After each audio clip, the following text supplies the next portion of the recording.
live. And you know what? I'm not even gonna look at TikTok chat right now, because it stresses me out having so many chats open. And I don't want it to be that kind of day. You feel me? So, I'm just gonna be doing my thing. I'm gonna be doing my thing today. Let's finish my placements. Play some Junkrat.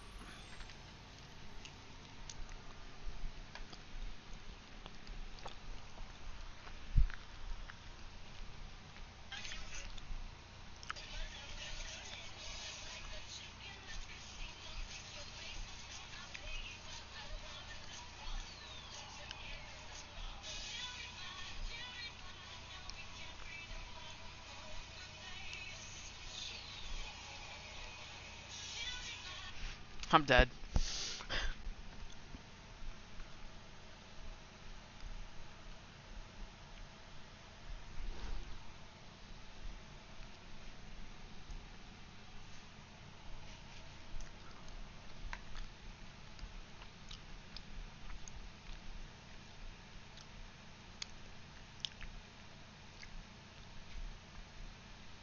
Yo, I'm gonna listen to this Joe Bartolozzi video. This is a video about me by Golf Cart. I did an interview for this video. If you don't know, Golf Cart does I guess documentaries on different streamers, like Aiden Ross, Jinxie, Ludwig, Jason, XQC, Marlon, and they asked me to do an interview, and I said yeah. So we're gonna watch the video about me today. All right, lock in. The only streamer that cares. You know what the most important part of this any video is? The chat. Every night, thousands of viewers pour into their favorite streamer's chat. Together, they decide what games get played, what videos get watched, and the streamers who keep them in. Literally just what happened right now. Literally just what happened. Pulled a video for my chat. Oh my god. Entertained, get paid. It sounds pretty easy, right? Just give the chat what it wants. The problem is impossible. Impossible. They're all what seems like a hive mind. They're all their own people. They're all their own people, and they all want their own individual niche thing that they'll complain for. Chat never wants just one thing. There's thousands Sounds of like people the whole of all humanity asking for something different, and no matter what you do, someone's unhappy. The biggest streamers learn to follow the majority and keep the party moving, because stopping everything for one unhappy viewer is the cardinal sin of streaming. You don't need 10. The best streamers switch anytime somebody asks for something different. I would love to do a stream where I just do what my chat says on any win. The problem would be that it would instill a really bad mindset, but I would love to do a stream where I just listen to the worst chatters. Where they're like, dude, can you stop reacting to this and just hop on Subnautica 1 right now? Why aren't you doing a Red Dead 2 playthrough? Oh, let's start that up. An hour into Red Dead 2, somebody's like, dude, why are you not on Outlast? Oh, sorry, let me start that up. Close out Red Dead. What about Dead by Daylight? 1,000 people hanging over a single name in the chat. But what happens when the needs of the one are a matter of life and death? My girlfriend of 3 years took her own life in November of 2025. Losing my best friend and the person I love most in the world. I'm feeling like my life is no longer worth living, and I've been falling into a bad habit of drug addiction, leading me to on MDMA in December. I don't want to be here anymore. This is Joe Bartolozzi, and he's one of the only streamers that stops everything when someone needs help. If a chatter of mine is coming into my chat saying there's no, I am first and foremost going to read their message. But when you do this, when you make yourself the person... There are people that'll spam messages in my chat about being title that I don't see or don't read at times now, but I do try to, I guess, voice for those people to get help as best as I can. I think a lot of streamers will just ignore them. I've seen a lot of streamers get those messages and just air it, and I'm not even dissing those streamers for doing that, because I get it's a really complicated subject to talk to somebody that's maybe even potentially faking it, but even if they're not, just somebody that's actively suicidal in your chat. And it's yeah, in all honesty, they shouldn't be done to you, but they are. So in my mind, I'll probably get into this because they interviewed me for this video. But it's it's not, oh, they shouldn't be here. They are here, you know? So it kind of, there's, I'm not saying there's a requirement, but it's you know, I'll just try to redirect as best as I can. And I used to try and be the guy to fix their problems. And then I realized very quickly that that makes everything far worse and people far more parasocial. So I hate using that term now because I think parasocial is insanely overused. But like when you try to solve, it's different when like somebody comes to me and they're suicidal and I tell them like, hey, go get help, versus somebody coming to me and then me actually like trying to like talk to them about why they feel that way and fixing it, because then they're gonna like treat me as their therapist, and then that makes my mental far worse, and it's also not fixing their problems. Yeah. Would you say these messages have grown in saturation since 2024? Yeah, for sure. But I think they've grown, but it's also just like a higher percentage of people doing it, so I read their chat. Less now because we're in sub-only, but like if I was in follower-only mode right now, because we're doing a video about this, there would be people that would straight up lie about being depressed because they would just want me to read their chat, and they'd get like a high out of it. Like there are people... And in the same sense, when people do that, I ban them because it's like you're a dickhead, but at the same time, like those people also need help, because there are people that are so desperate for attention that they will do anything for it. Like they'll manipulate their partners by saying themselves if they leave them. They'll try and ruin people's lives. They will fake being suicidal just for a brief moment of interaction. Like there are people that have legitimately nothing, where they're not depressed, but they're actually just like insane. And so yeah, it's like, but it's not even like sick and twisted. Sick and twisted is like the people that are using it in a manipulative way, but there's people that will just do it because they just need attention. Because now you're surrounded by darkness. Today I decided to end everything. Got a shotgun, can't find it in me to love myself. Now you're giving away pieces. And it's like, bro, I know there's a lot of people that are like, yo, I'm not sitting here and saying like, oh, I feel the worst. No, but it's like, what do you do in that scenario? Like, I try to handle it as best as I can, but like, what the fuck am I? I'm 24 years old. I'm a Twitch streamer, and I have somebody in my chat saying they're gonna blow their head off with a fucking. What the fuck is? What is the response? You know, I'm not even that. It's like petty. What do you say to somebody? Yourself to everyone around you. People are genuinely asking me to fix their problems. I can't. Now it feels like the whole world is on your shoulders. Stop posting people in your circle. That's it. Yeah, dude, they say that all the time. Oh my god. You're the only reason I'm still here. A heavy weight to pick up, and we wanted to know why. Who is Joe Bartolozzi, and why do you care so deeply about some of the things that you do? Which is maybe a little deep for 10:30 in the morning, but No, it's alright. Joe Bartolozzi was born on February 6th, 2002, and grew up in southern New Jersey. What are Oh my god. Pictures. Joe wasn't the kid you have picked Oh my god, chopped bowl cut. Chopped bowl cut. Holy fuck. So bad. to become famous somewhat. He was the small quiet kid, the one getting picked last for everything. I was kind of like the lanky kid that didn't really know how to control his body. So that's why I was picked last. But by high school, things started turning around. He hit his growth spurt, got into lifting, and went from being the kid nobody could to a legitimate athlete. Oh my god, Sincere Ray from Love Island. Way go From being the to kid nobody could to a legitimate Sincere athlete. So by 2019, Joe's a track athlete at a Catholic prep school in New Jersey, working part-time in a GNC, heading towards a completely new life. And GNC, that shit was terrible. Have you talked to him? No, I haven't talked to him since Love Island. in a Chinese tech company, I haven't talked to him in years. but a dying live sentence. TikTok is the latest app to capture the attention of teens and young adults across the world. A Chinese company called ByteDance bought the relatively dead app music. They got it and rebranded it, and on August 2nd, 2018, TikTok officially hit the App Store. TikTok. Now, early on, TikTok was mostly just Yeah, TikTok wasn't publicly until like 2020. I think when COVID hit is when it full pivoted, but it already started to pivot. I remember summer of 2019. I hadn't been on, like, I didn't post it on TikTok, but I used it. Like, I would scroll on it, and it was probably half and half, like, music shit and dances, and then some, like, memes. It was kind of like pop, honestly. It was. You know, I used to do, like, dances, and then dead-ass people bullying the people that did this. Like, it was still musically in 2019, but then there would be duets. Bro, like, y'all remember the I Wanna Be Tracer? And it's like some dude with like fucking controllers taped to his ears, and he's holding. I don't know, throw that up.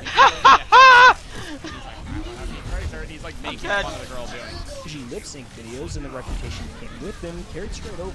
Going through your parents' divorce is more fun than going through TikTok. For a while there, TikTok as a whole was pretty cringy. Bro, the hype house. Yeah, I used to get made fun of. But even with that reputation, Joe Cocker tried anyway. He posted his first TikTok in December 2018. Not the first TikTok, actually. Not the first TikTok, the one that's up. Not the first TikTok I ever posted. I posted one like 3 days before, and I think it got taken down. Because of like copyrighted music or something. Because like it used to be a lot easier to just post whatever, and then there was just like companies just DMCAing the fuck out of shit. It got a few hundred likes, which is nothing crazy, but it was enough to make him post another one, and another one, and he just kept going. Wow. Within Oh my god, how normal people stuff those notes that got lame. a few months, he went from playing the text Lame. Yeah, bro, I remember making this video 5969. Within a few months, he went from pointing at text on the screen to actually talking, ranting straight to the camera about whatever stupid thing pissed him off that day. There's no looking left or right. It wasn't even that, bro. It's like I didn't actually care about any of the shit I was ranting about. You know, I would just sit in fucking bio class in high school and just think about like stupid rants I could make. This is where Joe cut down his lane. He became the loud guy in the beanie who, yep.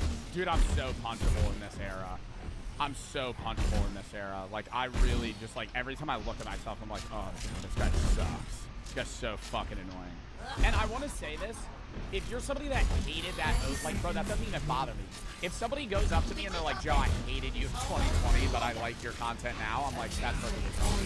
What I don't like is when people are like, dude, 2022 Zero Bart was actually cinema. Now he sucks. I'm like, you like me then? You like me then?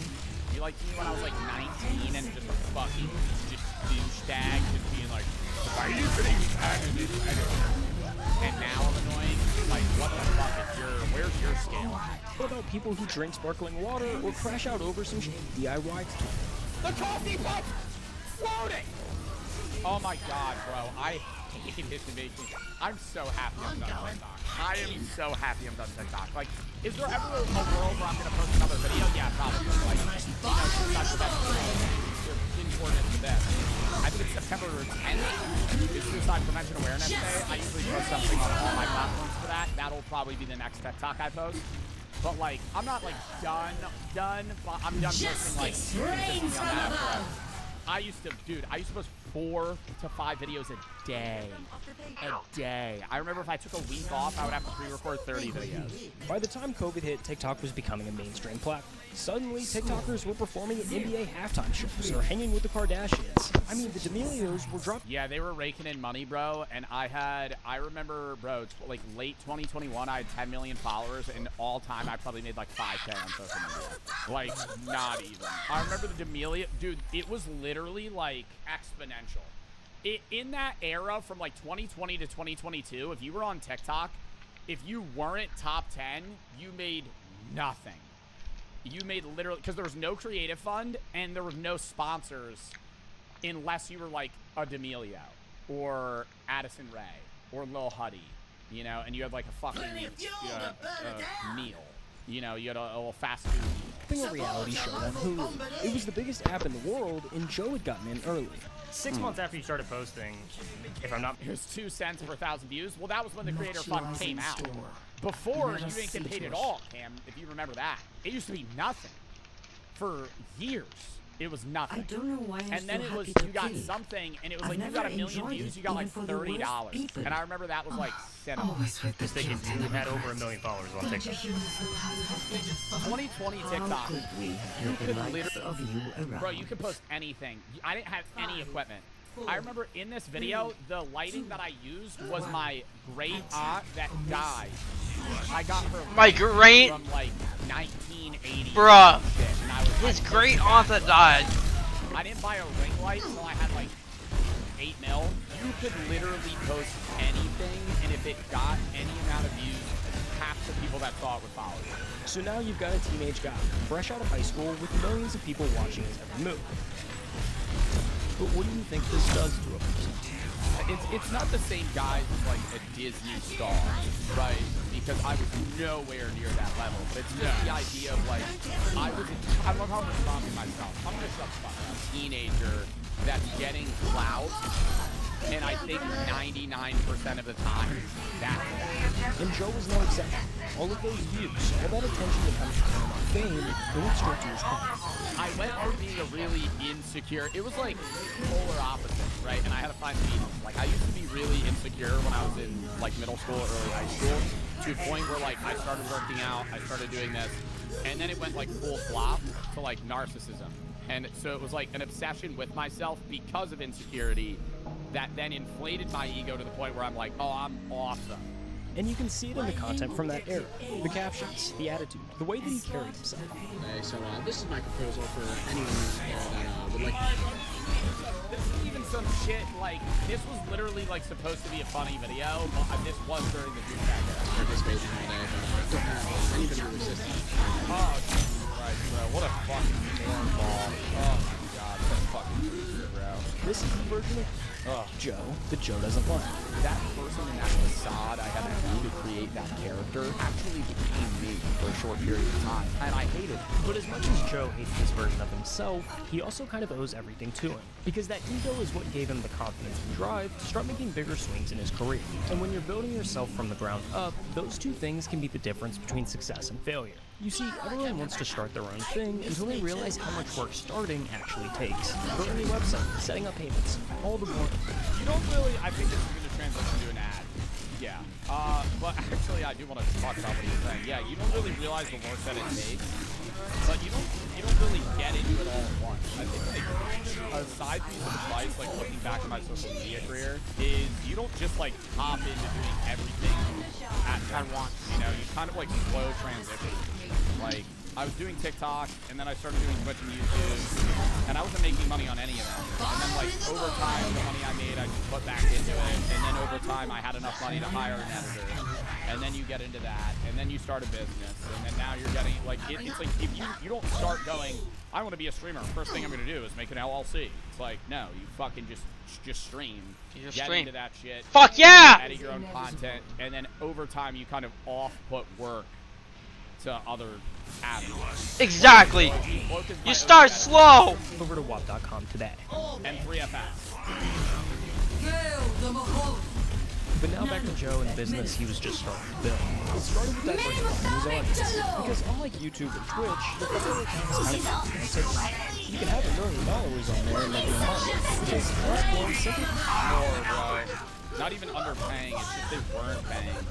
Like, I said this, I think the most I ever made in a month. How much was the most I ever made in a month on TikTok? It was during the start of the Minute Creator Fund. So it was like no Creator Fund, and then they had a Creator Fund where you just got paid per views. And then they removed that. And then you only got paid for videos that were over a minute. Anything under a minute, you don't get paid at all. And I think that's still the case now. But how much you got paid per video that was over a minute was like way higher just on launch. And then it just slowly nosedived everything. Now it's 3 minutes. I don't know if they've changed it because I haven't posted in fucking forever. Oh my God, this is literally Cam. Chat. Yo, Cam, that is hilarious that you're in this video. Like, I was probably making, like, what, 10K? Yeah, like, how much was that? It was $123. This was 2025, so this was during the Minute Creator Fund. How many views? 16 million views, $123. Like, that puts that shit in perspective. That's so bad. $123, 16 million views? Are you fucking crazy? Easily making, like, what, 10K a year? I was making less than minimum wage. So, in the summer of 2020, just before starting his freshman year of college, Joe announced his first ever Twitch stream. I'm gonna start streaming. He had that a little out of order. He was like, oh, so I was making less than minimum wage, so I started Twitch. I had no money when I started Twitch. Like, the Creator Fund wasn't even a thing when I started Twitch. He started moving viewers from TikTok to Twitch, where he'd stream games like Rocket League and Fall Guys. Then he'd take the best moments from those streams and post them to YouTube. By fall of that year, Yeah, bro, I used to edit my own videos on iMovie. Joe was juggling multiple That's how I started. streaming on Twitch, making YouTube My YouTube content, channel. all while managing his classwork in college. What a shit video, dude. Oh my God. I wrote out on note cards. I remember I just bought because I had no, this is literally when I had no money. That's why, like, no, What is smaller happening? streamers do. Fucking Like, I lying, understand bro. I could do Amazon reviews now and I spend fucking $3,000 on a video and shit. It's like, I have the money to do that now. when I started out, bro, if you're a smaller streamer and you want to just do some, like, bullshit-ass idea, do it. Right? In hindsight, I watched this and, like, this is dumb, but it was, like, it was content at the time. I literally bought, like, 2 fucking Valentine's Day, like, chocolate mystery boxes and just reviewed them for, like, 2 hours. And that's all I did. What was the schedule like in college? There's so much going on. How did you handle that? It was a lot. Like, balancing streaming and college stuff. But it was so doable. And I hate when streamers say, oh, I really needed to drop out. I'm balancing both. Streaming. Like, get the... Yeah, literally, and that actually pisses me off so much. Just say you want to drop out. I was having this conversation, I think, with Martin. And it's okay if you want to drop out, but like it's like, doable.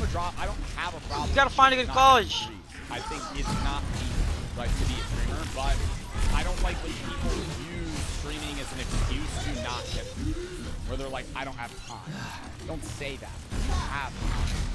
You don't want to.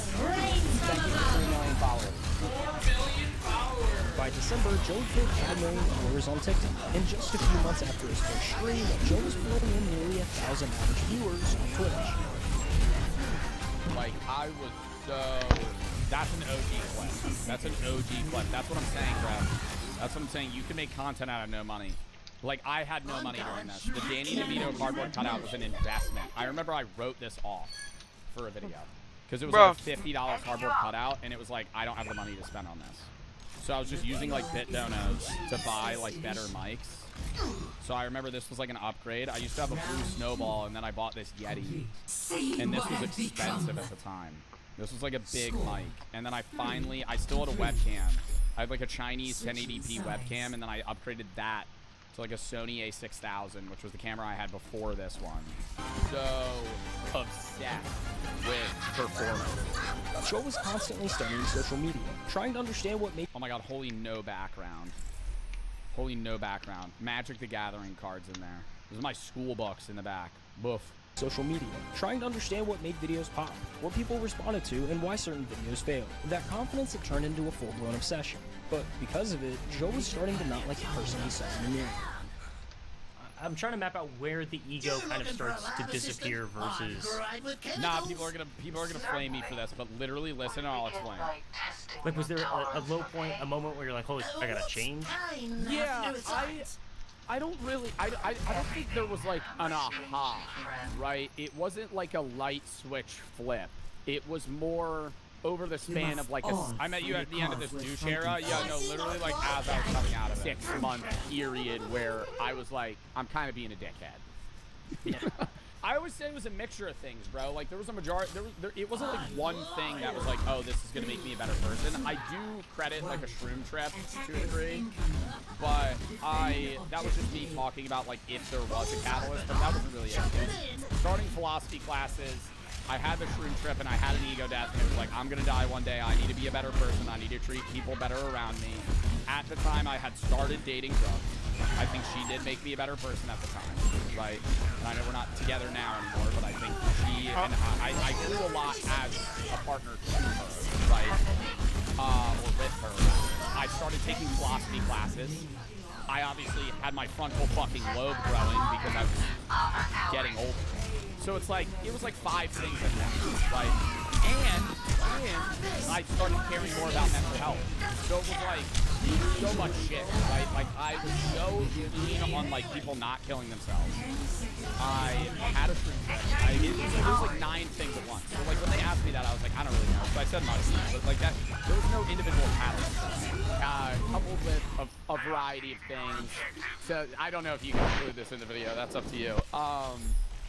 I tripped on mushrooms for the first time, like, and I hate when people talk about, like, that being, why do you take shrooms so much? I don't take shrooms so much, bro. I haven't taken shrooms in over a year. Well, that was me. Dude, I took shrooms a lot in, like, a short span, and then I didn't take it for a while. That's cap? It's not cap. May of over a year. Was it May? I don't remember. It might have been March or May of 20. Maybe before. It's weed brain. What does it feel like? Hallucinating. You would never, I couldn't describe it to you. Factor in their life. Because it's like, okay, cornball, like that's what made you you know, really have that light switch. But I think it was like, it was a part of it, you know, like it removed the grooves of life that I have gotten into, and it made me reset to a point where I had to kind of look in my brother's. One time I hugged her for like an hour. Like I just laid on the ground, like starfish face down, and I was like, I'm hugging her. Myself, a lot of the people that I knew in philosophy classes as well were sharing ideas that, you know, I may have heard but not resonated or understood fully. You become an addict. Like, why? I don't take much from, not an addict. Okay, I'm addicted to weed, admittedly. Admittedly, I'm addicted to weed. I have not taken mushrooms in over a year. I'm not an addict. Don't do drugs. Don't do drugs. This is not an advocate. I'm not advocating. It was so much like, wow, I'm gonna die one day. I should kind of treat people in a way that's like, this is our only life. And I credit my viewers a lot, because in that time, parasocial relationships built a little bit, which is bad. But at the same time, there were people coming to me for the first time going, I want to kill myself. Yeah, it was around that. Dude, that's what I'm saying. It was so many things. You were chatting to your lap and you're ending it all. I remember that was the first time I had somebody come into my stream and say that. The problem was, I remember, it wasn't that person, there was a person after that. I helped that person. And then after that, there would be more people that would come in, and I would give them more personal advice, and then they literally treated me like a therapist, and they would come back like every day, being like, this is what I'm going through, you need to help me with this. And then they would get upset if I didn't, and I was like, this is bad. And that's when I made like a first video about parasociality, and I was like, y'all have to realize like there is a separation between like being your friend and me being able to help you through this. And so I had to approach it in a different way. Of like lock in, it was that. What happened? One of my subs just said he's gonna himself. Dude, do you need help? Because I was going, yeah, even though I'm 19, you know, there are people, I might have been 18 in that clip, that actually look up to me in a way that's like, I need to be better. Life is the best thing that will ever happen. No matter how bad it can get, life is amazing. Now put yourself in that chair for a second. You're 19 years old. You started streaming to play video games, to have fun and make people laugh, and somebody you've never met just told you they're planning their own death. And out of everyone in their life, they pick you to tell. I feel like no one cares and I want to end it all. I have a date planned. Yeah, September of 2022. And so you'll probably never see me again. I want to say you make me laugh. Yeah, I would have been 19. No, I would have been 20 here, but this is later on. I don't have that fucking carrot cut. I'm going to myself October 2nd, no one will remember me. And this kept happening. Joe would go live, and sooner or later, somebody would show up in a crisis, typing their darkest thoughts into a Twitch chat. Don't want to be a mood killer. I just want to say my family basically bullies me every day, and I can't get enough to stop. I've been thinking about suicide a lot. When Joe first started getting these messages from chatters, his initial response was the same as anyone with the heart could be. He wanted to help. Both on stream and off of it, Joe took the time to talk to those viewers, getting to know them on a personal level and giving them real advice just like he would with the friend. You guys mean, well, if you need help with something like that, I can try my best. So that's why I'm kind of chill. And it sucks, but I'm starting to like dissociate right now. You can tell literally I'm like staring into the abyss thinking about this. Holy shit, this thing is flat. I haven't seen this fucking so long. I used to be able to be more personable too because I had a smaller audience. Now it's like I just wouldn't be able to do that. But there's a harsh reality that all streamers have to learn eventually. Your viewers aren't your friends. They can't. I have had probably 20 people come to me about subs, like on live. The first 2 times it's happened, I have tried it. Yeah, bro, then they act like you're their friend. That shit gets mad, bro. They act like you're their friend and then they guilt trip you. Like that's where like I think parasociality is overused, and I think the majority of the times that people say the word parasocial, you're not actually being parasocial, or at such a low level that it's not bad. But like I've genuinely dealt with viewers where like I've helped them in this episode, and then they legitimately think they're my fan, and then they get upset when I'm like, yo, I'm not. And I've had moments on stream where they'll like email me and they're like, oh, I'm just gonna kill myself again. And then it's like, now you're holding that over my head and it like looms. And it's like, that's fucking weird. And then you ban them. right? Then you just ban and block them at that point, and that's where it's like you got to take a crazy pivot.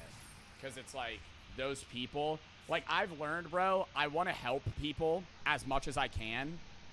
And this is going to sound mean, but there are genuine leeches.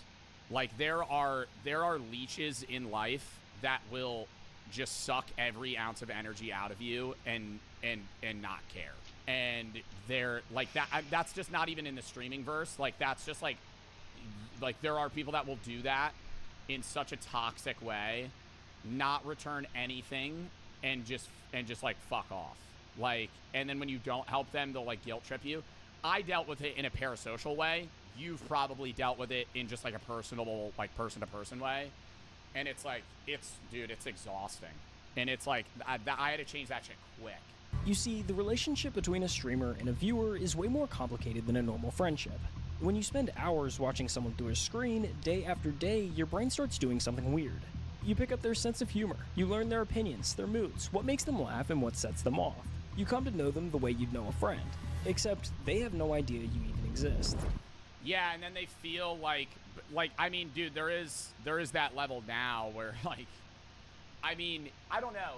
I think you deal with more deep-rooted parasociality when you're smaller because they think they're more friends with you. Like if you go into a smaller streamer's Twitch chat, over half the chatters are parasocial as fuck.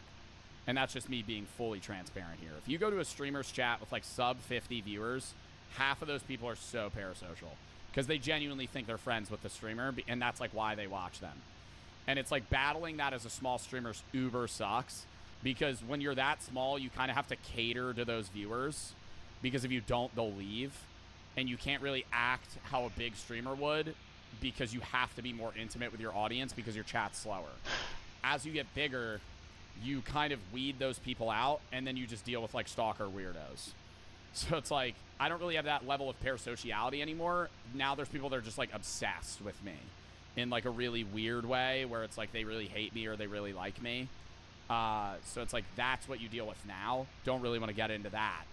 But yeah, it's like there's two, it changes. You deal, it's parasociality versus like creepy people. If I invited you to my wedding, would you come? Never in a million years.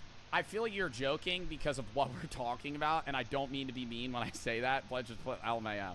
Yo, I've had people invite me to their weddings. And it's different if you're like my editor or somebody that like works for me. But if you're just a chatter, bro, what am I pulling up? I'm pulling up open bar, front row at your wedding. I don't know you or your spouse. And I'm sitting there. I hope he's joking. Bro, there's people that have actually invited me to their weddings, though. And I'm just like, I'm not going. Like, I need, like, I get it. It's like the courtesy. When people invite me to their wedding, I take it as, hey, Joe, I really fuck with you. I'm just using this as a token of appreciation. And I go, thank you. No, I won't go.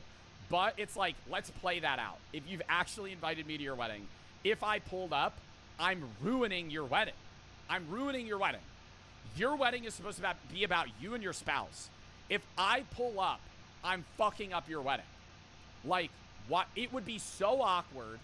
It wouldn't make any sense. I don't know the connections that you two have with one another or me. It'd just be weird. Like, there's no world where it wouldn't be weird. Like, if Brady invited me to his wedding, yeah, I'd go. He works for me. I know Brady. I play video games with Brady.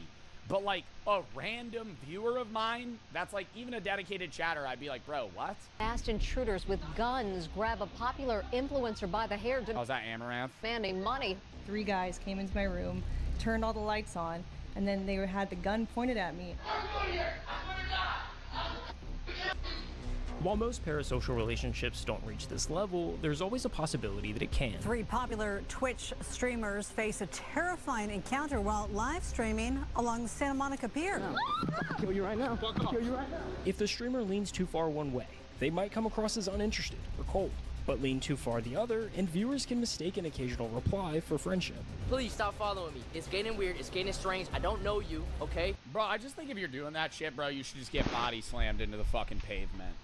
Like, yo, I am so, and I know that's like fucked up to say, bro. If you're following like streamers around and shit, Like, your ass should get pile-drived into the concrete.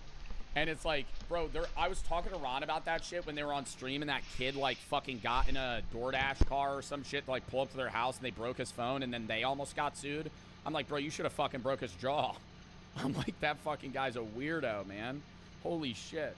So please, leave me alone. That's where things can take a turn for the worst, because now that attention can turn into expectation. And when the expectation of a response to the next chat isn't met, it can feel less like being ignored by a streamer and more like a betrayal. Is that why you don't do IRLs? I mean, that you could say that's a reason. I just don't want to get into IRL streaming in general, but I do think IRLing is just really weird. By someone that they thought they knew. It's a weird parasocial relationship that forms, and Bro, that's not parasociality, bro. The shit she dealt with, that's literally just like fucking psychopath. you're not even aware that this person is forming that typically until they're like about to show up, or they do show up. The gap is hard to manage, which is why most streamers keep a bit. It's worse for women too. It's like, for like, guys deal with like people that just like harass them more, whereas I think women deal with like actual fucking weirdos, bro. Oh my god. How? Because there's really lonely men that get hyper obsessed with pretty streamers and think that they'll marry them one day. And they get really aggressive when they find out that's not gonna happen. And then it becomes if I can't have her, no one can. Like, out of like a delusional movie scene. My sis is dead. Right, let's try and keep it positive. Please don't talk about side of my chat, please. This is something I just don't like to hear or talk about, you know? And you can't really blame them. At the end of the day, streamers are supposed to entertain. At some point, there has to be a boundary between caring about the... Nah, I get it. I think there's like certain moments too where it's like, sometimes it's not like I wouldn't ignore the message. Like, I'll deafen up and say something. But like, it's easier for me to talk about mental health if I'm doing a solo stream versus like, I've had times where I'm like drinking and doing a Mario Party segment, and then somebody's like, hey Joe, I'm gonna kill myself right now. And I'm like, I'm on call with 3 people and I'm drunk, and now you want me to talk you down. And it's like, that's hard, right? Like that's happened multiple times. I remember that. It's not even just during Mario Party. Like, it could just be like any random segment where I'm like actively with other streamers. We're like bantering about something. We're mid-tourney, and then somebody's like, yo, this is it. And it's like, I'll still pause, but it's like, you're not going to get a great like piece of advice out of me, you know, in that moment. Just ignore it. It's easier to say that for you or in general versus like the worm in the back of my head going, if I don't do something, there's a 5% chance that this person's legitimately serious and actually going to kill himself right now. And if I did say something, maybe I'd be able to stop them. And then like that night, I'll be thinking like, damn, did that guy shoot himself? Even though I don't know them, it's like, I don't know that person. It's more so the mindset of like, I could have potentially saved somebody's life. Too attached to you, where they see you as an actual friend that they have. So I feel like that is kind of a boundary that you have to set as a streamer, but it's hard to gauge where that line is. Joe had every reason to draw that same boundary. He'd answered the heavy messages, taken conversations off stream, and learned what could happen when things become too parasocial. The first 2 times I helped somebody with like issues, they just kept messaging me, and then they like got upset when I stopped messaging them. So it's more so that issue. But mental health meant too much to him. Ignoring somebody who might not make it through the night was never a choice he could live with. After those early mistakes, Joe implemented 2 important factors that would eliminate those odd parasocial dynamics from coming into the picture. For starters, he removed any one-on-one interaction. All conversations with chatters were strictly held on stream from the Twitch chat. That's what you gotta do. Prepared to go, tired of waiting for things to improve. You are my escape. Thank you, dude. If you're saying you're gonna kill yourself, don't. I know this was 10 minutes ago. I hope you're still here. And second, but most importantly, he made the pivot from trying to be the help himself and became the middleman. Fine if you're depressed and you want to come to me for advice, but when it comes to the gravity of seeking an expert is better than seeking Joe Bartolozzi, a Twitch streamer, TikToker. You know what I mean? For those who came into the chat looking for help, it's crazy how Joe developed these boundaries this early into the game. It wasn't even really that early into the game, though. I mean, like, this would have been, like, most of these clips are from, like, latter half of 2021. So it would have been, like, October 2021 era into 2022. Joe was there to give them a few encouraging words and push them in the right direction. I've had not so good thoughts, if you know what I mean, and listening to your advice and others has helped me, even during those hard times. If you ever have thoughts, reach out to somebody, genuinely. Go to a therapist, psychiatrist, talk to somebody that can help you. It's not the answer. Like, there's only so much I'm able to do as a creator, especially seeing that I don't know the person. So that's why I try to do the charity streams for, like, you know, 988 or AFSP or Trevor Project. We're doing reactions today. And it's a charity stream. We raised $2,700, which was matched 3x by the Melinda Bill Gates Foundation. So dub in the chat for that. Goes to a good cause, saving lives. And for a while, this worked pretty well. Wow, I did my first charity stream that long ago. That's fucking wild, bro. That was before the G Fuel fridge. That had to be like early 2021. Or not 2021, 2022. Because that was prior to me even working with G Fuel. It seems kind of small. Joe's brief but encouraging words were actually When's the next charity stream? American Cancer Society, August 19th. making a difference in people's lives. Been subbed for a... And I love now that I match donos.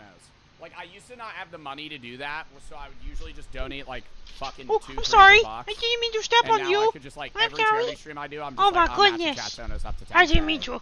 It's like Here you just go. easier You want to some do. more? Year now, You need and the I wanna oats? say thank Yeah. you. And then we Here you go, raised girl. more. You are so this good. past year with Yes, having you to deal are. with my I'm grandpa's sorry. side and My my own goodness. personal problems. You You're made a definitely my step on your favorite little footy. top streamer, and I hope you never Step stop. on your little footy. I didn't mean to. I know. But by the time Joe graduated college, Magna cum laude, by the way. Magna cum... Sorry. things had started to change. His viewer count climbed to some of the highest in all of streaming. Oh, by the way, there is a small knit group of people that actually believe that I am lying about getting a philosophy degree and that I never went to college. Keep in mind, if you want to get into the real, I guess, brainworm idiots on social media, there are people that, like, actually convince themselves. There's a video of me graduating. There's a video of me graduating. And they said that I lied about getting a degree. College, things had started to change. His viewer count climbed to some of the highest in all of streaming, and managing the expectation It's AI. Yeah, I AI'd this guy. I AI'd this guy in the back, too. But by the time Joe graduated college, things had started to change. His viewer count climbed to some of the highest in all of streaming, and managing the expectation of that many chatters is a totally different beast. Like, right now, I average 10K. Chat's horrible. Yeah? Like... Yeah. Oh my god, that was then. Yeah, this was like a month ago. Yeah. I gotta lock in. I want to get into the videos. I'm starting to get stressed right now. 30. Yeah, I also did just get back, and there was a lot of clips from streamer games. I started back end of the summer. I get stressed the f out. I could tell this was gonna happen at the start of stream when I got like 9 messages just unloaded onto me. With this many viewers watching, Joe found himself caught between two groups that wanted completely different things from him.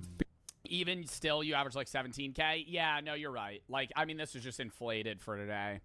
I think, like, once, like, late August, September hits, it'll probably... I was telling my mods, I was like, it'll probably dip to, like, 12. Because on one hand, 10. some viewers felt that he wasn't doing enough to help.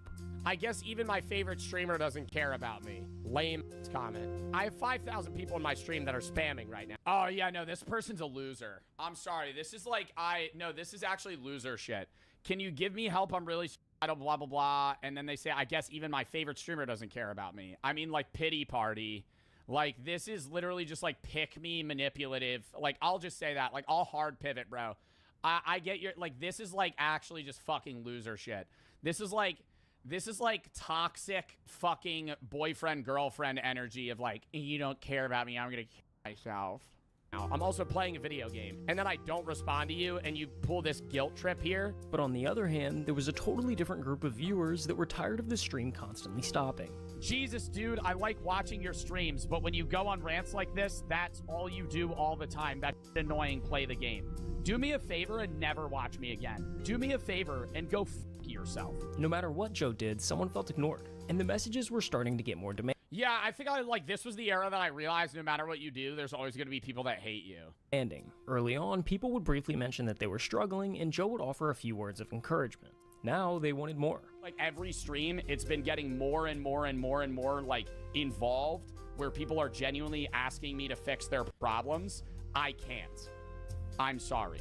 But the hardest part was figuring out who genuinely needed help and who was only looking for attention. How do you balance keeping everybody happy and then also sorting through people who are just doing it for attention? I mean, that's the struggle. Because I'm a suicide prevention advocate, that is an avenue that a lot of people use to manipulate their way into being noticed or speaking to me on stream. Yeah, I think that's the problem is because I'm a suicide prevention advocate, it, like, lets the weirdos, like, seep in. Because they go, oh, if Joe won't respond to me, I'll just pretend that I'm going to kill myself. And then he'll reply to me. Also, editor, if this becomes a video, and I hate to say this now, you're going to have to bleep every time I say the word suicide and kill myself.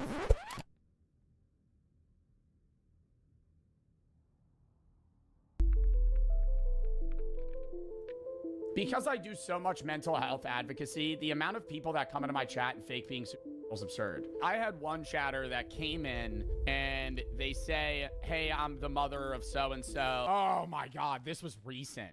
Do y'all remember this? Do y'all fucking remember this shit? Oh my God. This was like a long-time viewer too. Bro, this motherfucker comes in and pretends to be his mom and says that he took his life. Or she's like, my son took his life. You were his favorite streamer, blah, blah, blah. And you know, like, what really fucking pissed me off is because I've had chatters that have actually, like, gone through, like, terminal cancer. And they're gone now, rip. And F cancer in the chat. But they were like, I've had, like, real chatters that weren't faking it. Be like, I got diagnosed with cancer 8 months ago, and then 7 months ago, this is the update. 2 months prior, I'm going on hospice, and then eventually they pass. Their mom or dad comes in my Twitch chat and is like, hey, I'm just letting you know so-and-so passed. So I've actually had that happen, and it was real. And then following that, this guy comes into stream, pretends that he's dead, and his mom is, like, informing me of this. And during this, I think they show the clip. Because they were like, we have the clip of it when they were interviewing me. I'm like responding. I'm like, oh, I'm so sorry, blah, blah, blah. And I'm very like stern about it because in my head, alarms are going off.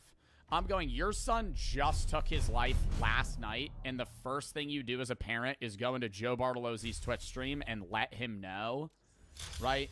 Different if like your kid's dying of cancer on hospice. He's watching me every day. He's typing in my chat. They pass a week or two after passing. You come into my stream and let me know, right? Like, that's a very normal way to go about this. In my head, I wanted to be like, if this is real, you're a bum-ass mother. Like, your kid takes their life, and the first thing you do is go into Joe Bart's Twitch chat and be like, my son's dead, right? Like, it just the most unreal shit you've seen. So I was still treating it like it was real.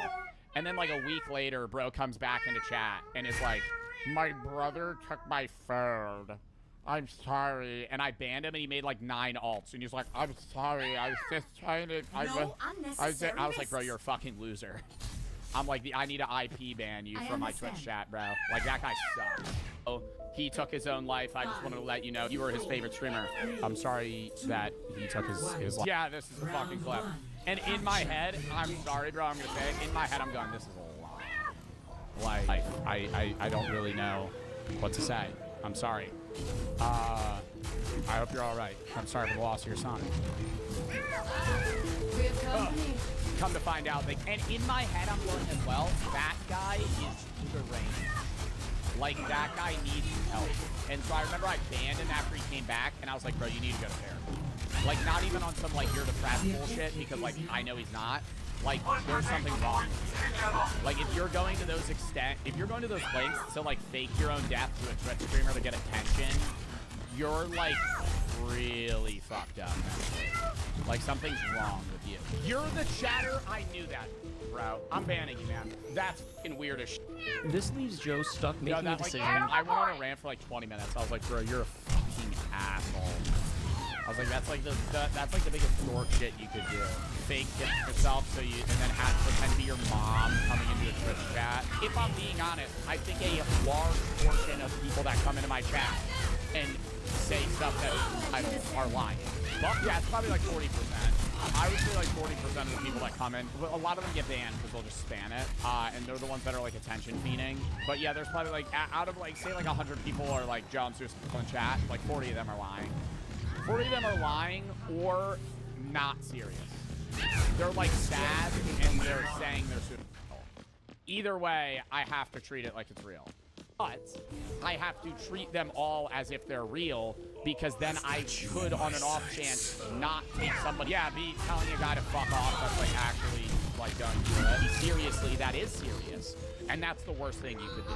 Ignoring the wrong message could have serious consequences, but responding to every message was impossible, and the pressure of trying. Same shirt, yeah, bro. I wear the same like 6 tank tops. Trying was beginning to wear him down. I feel bad, and I've talked about this. It's like I was 60%. I'm gonna get 60%. I feel like you're thinking like I've been less than half. It's less than half that are like doing it for attention. How many are actually serious about how the rest are? I don't know. But like sometimes I can, you know, like there's only so much I'm able to do as a creator, especially seeing that I don't know the person. But there's one message that weighs on Joe the most. It's one that he's heard over and over again, that for some viewers is the only reason that they're still alive.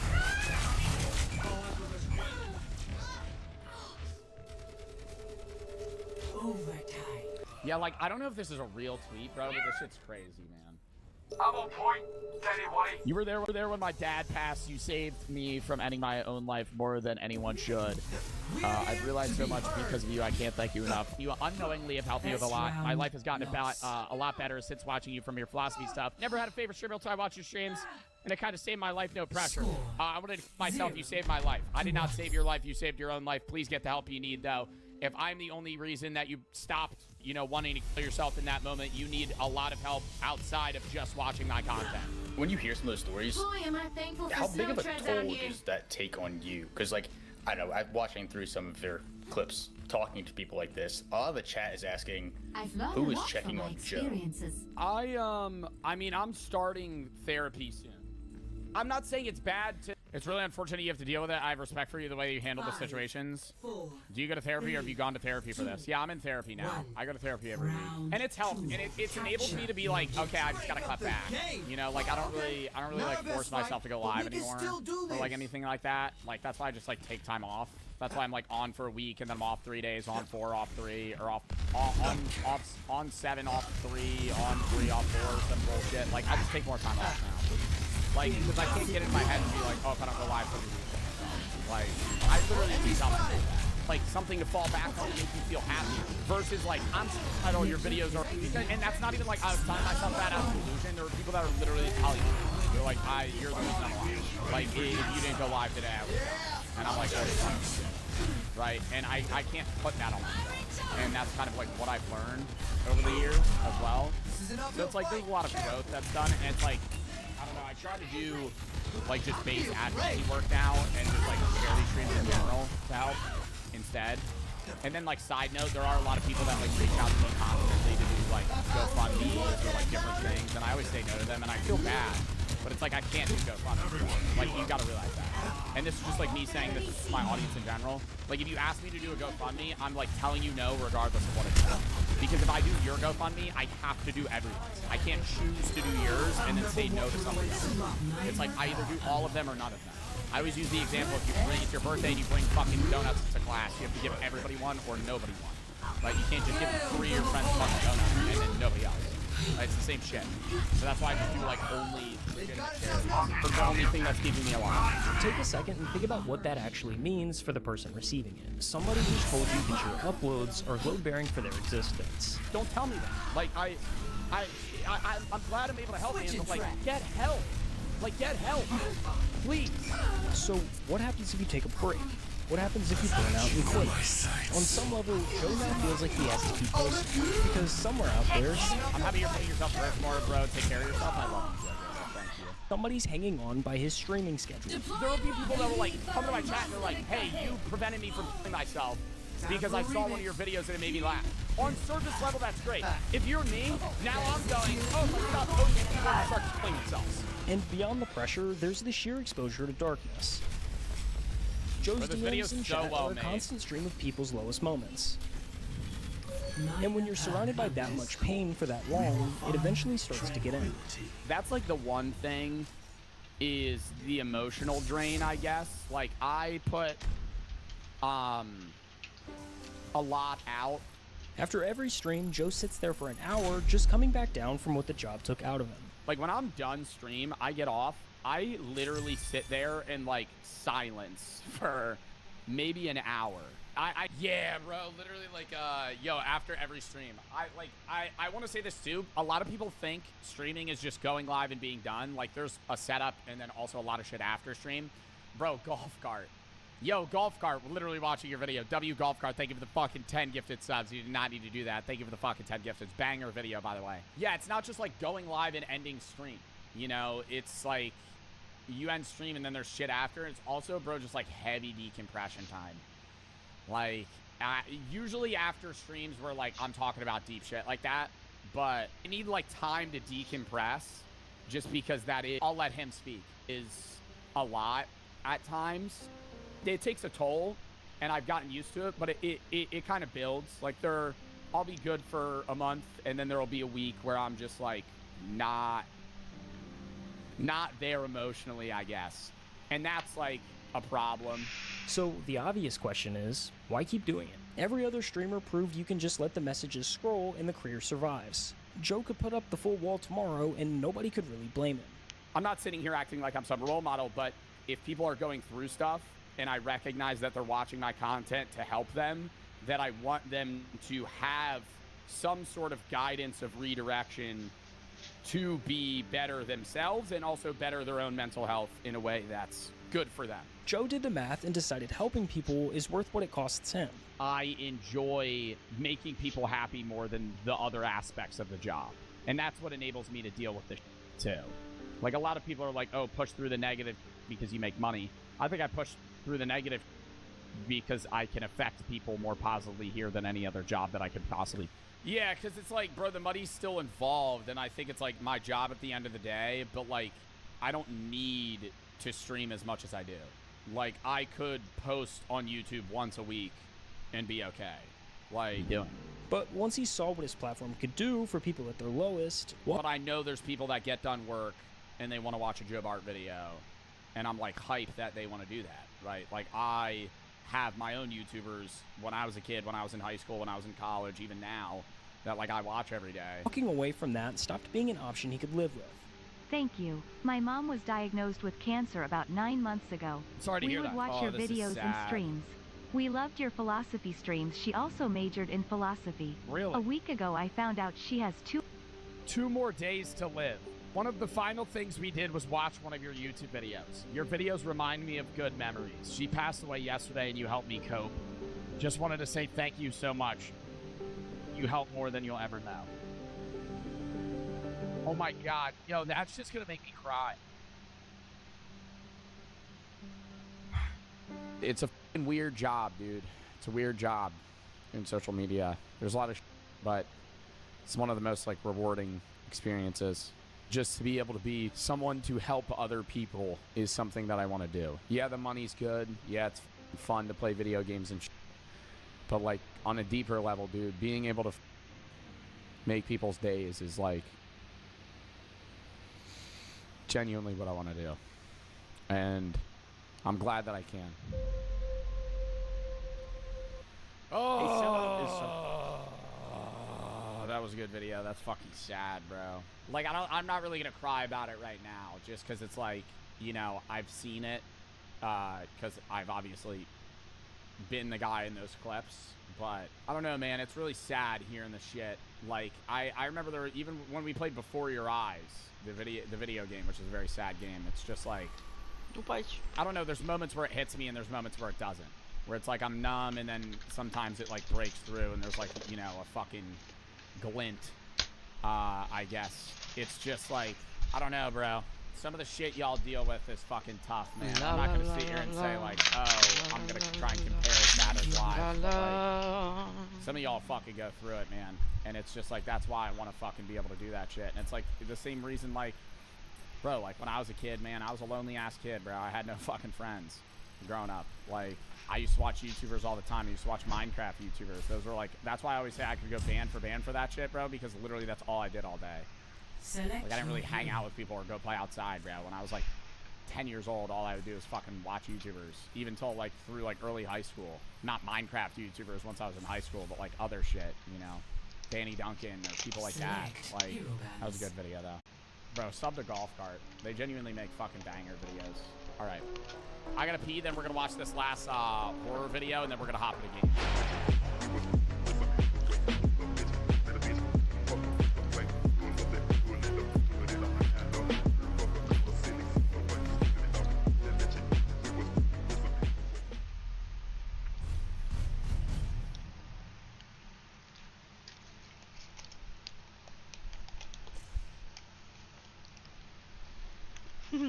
He proved streaming is impossible in 2025. Streamers are getting paid more than NBA players. That is not true. Maybe like a bench player on like the Rockets or something. I mean, what are we talking about? They're getting paid more? Hell no. I don't. In like maybe like XQC. Yeah, XQC got 100 mil. Yeah, Kai X and like Trainwrecks. That is if you're looking at superstars like iShowSpeed, Kai Cenat, and Aiden Ross. But many people don't want to. I mean, how much do you think they make, bro? I feel like Kai makes. I feel like his YouTube isn't really big. Does Kai get good YouTube views anymore? He used to be mainly a YouTuber. I feel like now he's first and foremost like a Twitch. He gets views, but I mean, he gets like 300-400K views a video, and he doesn't really post on his main. He posts on Kai Cenat Live. He gets like 200K, 300K, 275, but he posts like, dude, he posts like 4 times a day. Hold on. He's getting like 300K views a vid more 4 times a day. I post once a day and I post a lot. Like that's a lot. Once a day. This YouTube channel alone, if I had to guess, probably makes like 5 million a year. To accept the reality that becoming a successful streamer in 2025 may just be impossible, but somebody was hell-bent on proving that wrong. The former world record holder for most subscribers in the world tried starting a new secret channel and came across some shocking results. Yeah, I saw that. He said he was going to stream. He streamed non-stop until he got like 1 viewer, and he streamed like 10 hours for like days. Dude, because it's impossible. It's what I've been chirping about all the time. You cannot grow on Twitch from nothing. You can't. It is impossible. You can't. You can I've tried. stream on I've tried for Twitch years. to have a fan base. And Yes, this. But all Twitch is high-level reputation. And if you're not top 5 in the category you're streaming, you're not going to fucking get it. And even if you are top 5 and you're streaming in a category that's dead. Can I start a new Twitch channel and become successful again? Or was it all luck the first time? That's the question I wanted to find out. I don't think it's all luck. I think Ludwig's one of the most entertaining and creative YouTubers I've seen. But I think a lot of his growth could be attributed originally to earlier Twitch and also his YouTube growth. I think YouTube cycles Twitch viewers. A hugely successful streamer Ludwig discovered just how painful it is to get your first viewer on Twitch. And even after you build an audience, there are multiple stumbling blocks. The streamer Soluminati has delivered some pretty harsh truths about the current state of streaming itself. Bro, Twitch has changed. A lot of y'all that's at the top, I say y'all at the top of the y'all see what I see when you. Bro, it really is the biggest pyramid that it's ever been. Like, and what I mean by that is the level of, like, width. You know what I mean? Like, Twitch in 2016 was like this. And then it's just... And guys, and now it's like thinning. It's like all the people at the bottom. The top 1% of streamers hold like 99% of the people. Shit, what was that? And that's just... What was that? That's like 10 guys. That's like 10 fucking people. So, you gotta think. I'm ranked on Twitch Tracker like 195 on stream. That's you? It's not. Kai has 20 times as many views as me. 20 of me equals Kai. Actually, that's not. It's more than that sometimes. Like, it is so. He has 195 ain't bad. I'm not saying 195 is bad at all. I'm saying the pyramid's crazy in that I'm one of the big Twitch streamers, but even I pale in comparison to speed, time. Not really. XQC doesn't average as many viewers as YouTube, but like earlier Twitch, XQC used to be like the biggest streamer. Like the biggest streamers used to average like 20, 30K. There's so many streamers average around that. Now I feel like it's either you're stepping up to the next level or getting bumped down to like 5K in. I'm still a 5K in, right? I'm not saying that's bad. I'm saying most Twitch streamers that grow hover around where I am. Tap out and then you get a chance to look at what's taking place. The original beauty of streaming was that it was a level playing field. With just a computer or even a phone, you could become the next Satan. But once you really break down what's happening now, it's become incredibly clear that this ship has well and truly sailed.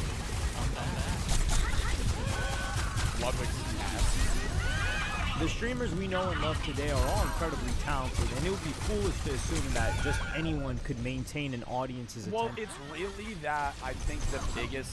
I don't want to say I'm not impressed, but it's less shocking that Speed and Kai are the biggest Twitch streamers because they have teams of 35. They're the Mr. Beasts of streaming, right? They have teams of people that put on this stuff. They're huge IRL.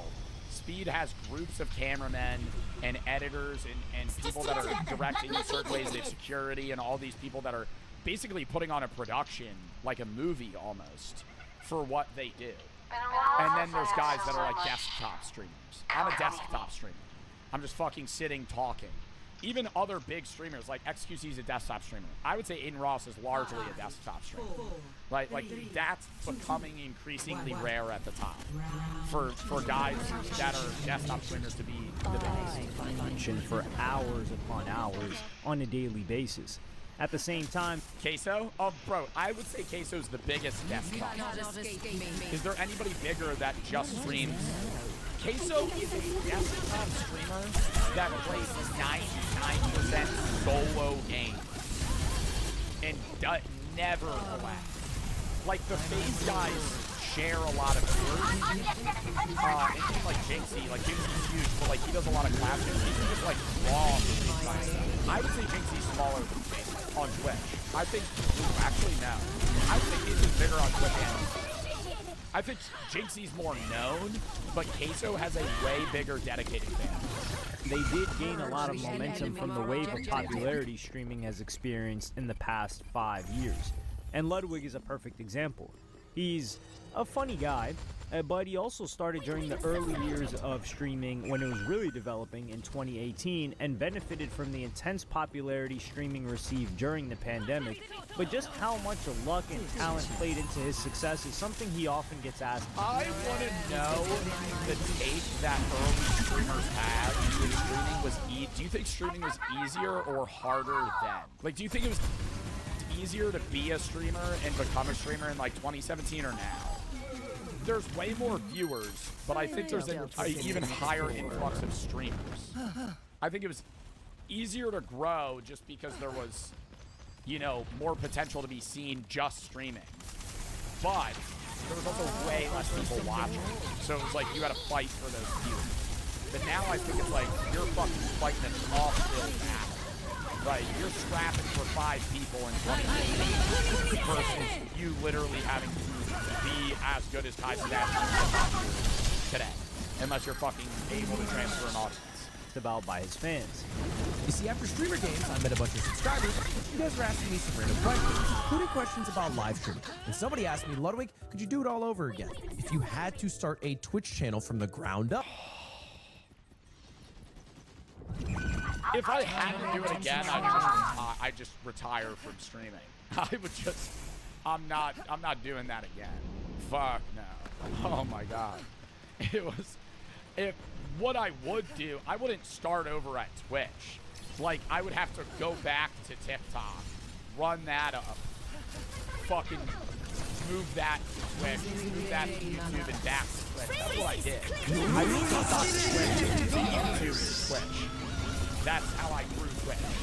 Was TikTok initially, used Twitch content for YouTube, and then that YouTube content to Twitch. That's what I think modern older streamers like Rod, Hassan, Connor Pants, all those guys do raw on Twitch. Yeah, then they brought up a good point. I wouldn't have a chat to talk to. The sad reality is that there are many streams where simply nobody is watching, and this leads to a simple catch-22 situation. You need viewers to get popular, but you also need to be popular to get viewers. But Ludwig figured that it should make sense that if he generated millions of subs before, he should be able to do it all over again. Now, not wanting to be the expert live streamer who doesn't know the answer to a question, I said, well, I would just talk as if there...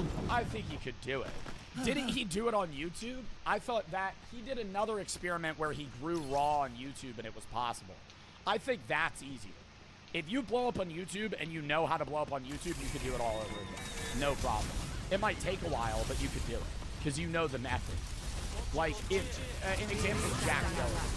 Jack Dillon tried to for 5 years, right? Wasn't getting traction. Blew up, figured it out, got his niche, got an audience, doing great. If you plummeted him from million to 0, you okay? I think you could get back to a million within a year. I know. Because he would just make the same fucking She's content. been like that. Thumbnail it the same on a new account. Most of the time. Chat there. But can I actually do that? I can basically go live with any title at all, and a few thousand people are guaranteed to show up. So can I actually live stream with no chat? Or better? I don't know about that. I think if I went live, right now I have 5,000 people in stream. I think if I went live under the title League of Legends, I would get off rip like 4K, and it would immediately plummet to like 1. Do it? Yep. No. Or yet, can I start a new Twitch channel and become successful again? Or was it all luck the first time? Ludwig opened a new account called Retired Athlete 31 and started streaming in the Just Chatting category, which is the most popular section of Twitch. I would say the worst section to grow naturally, though. I think the worst section to grow naturally. Just Chatting's the most popular section, and therefore the hardest section to grow. Once you have an audience, people go there a lot, but, dude, there's like, right now there's probably like 10,000 streamers in Just Chatting. It's okay. Am I able to look at that? No, you're okay. Like, if I go in Just Chatting and look at viewers high to low, you will see that it starts out with, like, Kai, Hassan, I'm here, right, 6K, Doug. Like, if you wanted to go all the way to the fucking, you would have to oh my, what the fuck are some of these streams? You would have to go very far down to find a 0 viewer streamer. Like, the majority of people in Just Chatting are already going to be hovering, like, 10 to 30 viewers. For everyone? Like, you see how many people? 32, 32, 32, 29, 29, 20. Oh. Like, most Twitch streamers hover between, like, 10 and 30. Like, if you're a 30 viewer Twitch streamer, you're probably, like, ranked 10,730. If you're a 100 viewer Twitch streamer, you're probably 5K. If you're a 200 viewer streamer, you're probably top 5,000. Like, it scales that fast. Only problem was and then get cleaned up after. Chatting to himself. This is my chat. Now, normally on my actual Twitch chat, there are always people there typing constantly throughout the day. This Twitch chat has no reason to have anybody in it because 0 people follow this Twitch channel. 0 people know it even exists. So I'm hoping we can get some people in here. I don't know how long it'll take. I don't know if anyone will even come in the first place, but I'm hoping I can get somebody in here. When Ludwig's... And what is he going to just try to grip onto that one guy that pops in? Oh, Fluffball 33! Please don't leave! Please don't... It's a bot. It's a bot just, like, spamming links to another stream or some shit. Like, that's going to be most of the early viewers you would get on stream is just bots that go into small viewer streams and, like, promo other stuff. Started streaming in 2018. Twitch had about 3.4 million unique broadcasters on. Really? Monthly broadcasters, 2012. Why was there none in 2016? When Ludwig started streaming in 2018. He started streaming in 2018? I thought Ludwig was before then. Damn, dude. Oh, is that COVID? Wow. Look at that. Look at that fucking spike. 2019, COVID. And then back down. Twitch had about 3.4 million unique broadcasters. even right now, 7 million people stream on Twitch a month. On that. That seems more than I would have guessed. I don't know what number I would have thrown out if you had asked me without my knowledge of that. I probably would have guessed like 1 million. Average per month. By 2025, this figure was now 7.1 million. So he was now faced with double the competition. Boom! What is up? What is up, y'all? How we doing today? Chat. Chat, what is up? Welcome back to... I feel like it's double the competition. I would love to see the stats on viewers, though. Do you think it's double the comp, double the viewers? I feel like it's double the comp, 1.5 the viewers. Maybe 3 times. I don't know. I wonder if there's more Twitch streamers. I wonder what the ratio is. The stream. What's my goal today? My goal is 1 follower. I like that. That's an achievement. I hate how Twitch has this shit. I know it's supposed to be motivating, but it's like, make sure to set goals for yourself. It's like, it doesn't help promote anything. Oh my God. And then they have like, now they have like random tickets for like gifted subs and other things that you could have. They're adding so many weird mechanics into stream. Achievable goal. All right, when that shit is complete, I'm a happy man. All right, well, I'm just gonna keep chat up on the side here, and I don't know. I guess let's just start doing some stuff today. So first thing I wanted to do is I wanted to bet. I think just chatting is the worst category you could stream in as an initial streamer because you need a chat to bounce off of. I think you should game. That's my take. You should game or just like do YouTube and other shit first and then stream. Like, does that make sense? Because if you're gaming, you already have something that you can commentate and react to, like horror games or multiplayer stuff, or if you're playing with your friends, or it's just so much easier to make content out of that without a chat. Because I don't like, there's so many times where when I'm gaming, I'm not reading chat. When I'm doing just chatting, I'm interacting with chat the most. So it's like, if you gap that, what the fuck? I mean, honestly, I haven't been reading chat and I've just been rambling. So I could do it, but I love like having a chat or two to go off of every, minute or two. Playing through my daily games. All right. Oh, the fucking daily Wordle. Riveting content. After a few minutes, Ludwig got what he thought was his first follower. Oh my God. I got my first follower. Okay, wait, are you a bot? Are you a... Nightbot? Oh my God. Yes. We're already on the come up, guys. Oh my God, another follower. Stream Elements.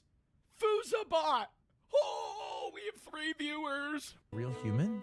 Newbie Twitch girly loves cosplays. Oh, it's an OnlyFans bot. It's an OnlyFans bot. Follow for future streams, and you have an OnlyFans. Why do I get the feeling that you are botting to follow a bunch of new accounts so that pathetic streamers like me click to see who you are? Twitch, like many other online platforms, has its issues with bots. The company recently cracked down on botting and noticed that on some accounts, 5 to 22% of the audience was completely fake. Bro, and okay, I'm going to have this take on botting, and it might be absurd, but hear me out. I think botting is so cute. If you bot, that's fucking weird. Hi. But I understand smaller streamers botting for the purpose of getting higher up on recommendation pages to get actual viewers to stop botting. Now, if you're fucking already averaging 20,000 viewers and then you bot another 10K, what the fuck are we doing? Pizza. Right? Like, it's different if you're like a 20 viewer streamer and you're botting 100. Oh, so you it wasn't fucking preheating? What the fuck? Maybe gain 10 or 20 other people and then move them. And even then, it's just like, yeah, botting's scummy. But I'll bring the pizza out when it's ready. Behind being a botter if you're a new streamer. But if you're already somebody, like, it's so odd to me that, like, a lot of the people that were botting were top 500 creators. Like, that's insane. What, drop 25 to 22% ranging from streamers under 100 CCV to top 500 creators. Like, why are top 500 creators botting? Just average the viewers you average.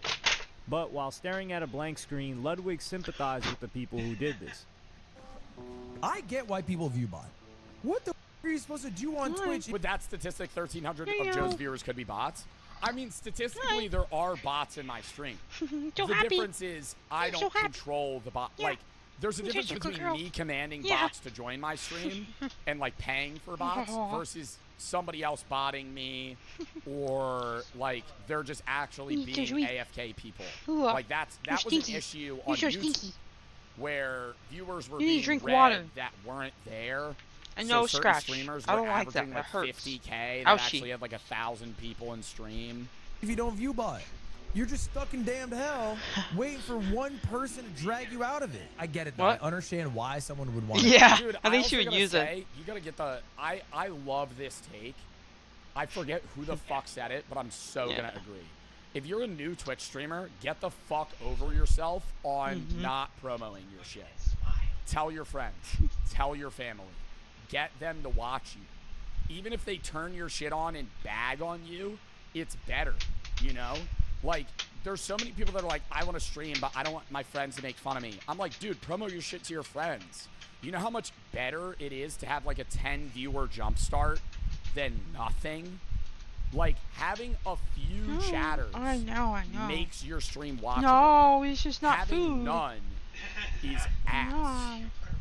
Like that, no one. If I Digging pull a up to claws a into streamer my and thing. no one's there, you're probably not going to talk. But it's not like, oh, the chat needs to be spamming. But it's like there needs to be some level of interaction. Viewbot. I'm not condoning it, but if you viewbot, you'll have real people in there because you just appear higher in the category. The rich get richer. Because of the way the algorithm works, streamers are almost incentivized to viewbot. So new streamers might think that they have no. Bro, when I started out on YouTube, I used to autoplay my own videos and AFK and leave. I used to autoplay my own shit, and not that it did anything, right? But it was like a mental. I talked to Chris about this. It was like a mental thing. I was like, I put him in the pantry. Manifestation. I was supporting myself. Like I used to watch my own videos. Yeah, I would just turn them on and leave. And I'd be like, I get another view. Stream viewers, and also run the risk of being banned because this is against terms of service. Rice Gum was famously banned for this nearly a decade. Yeah. Rice Gum was Whoa. Rice Gum Some was crazy the jumping. fucking jump start of the body. Like he was the first guy that was ripping. Go. Ludwig soon realized that the just chatting was too broad of a category and he needed to go more niche. He also followed his stream on his other account to bump. Go super niche. Go fucking full on. From fucking just chatting to like Sims 2. We hit our follower goal, but nobody has chatted yet. I'm realizing, however, even though just chatting is the largest category, it is probably the hardest to grow in. Oh, so for I think sure. just chatting's too big of a category. So let me switch Hey, my no. approach. How about Your goal as a streamer is to get right here. That's the tab you want to get, and you see like the minimum. You have to be serious. This is She a knows that new you're messing burner around. account that he has. Minimum to get here. Dude, sometimes on this tab you'll see somebody with like 100 viewers. Getting on this bit right here is where you're going to get new people. Nobody's ever just going to be like, oh, I'm going to go see who's playing Madden. I play Peak? This tactic of branching into games failed, so Ludwig was faced with a very common tactic people use to get attention on the internet. Right before the hour mark, he went for a thirst trap. Or getting front page. Getting front page is so hard. Getting front page is fucking impossible. Unless you have Twitch wraps or connection. What brings viewers? Oh, what if I thirst trap some of the thumbnail? I'm hotter.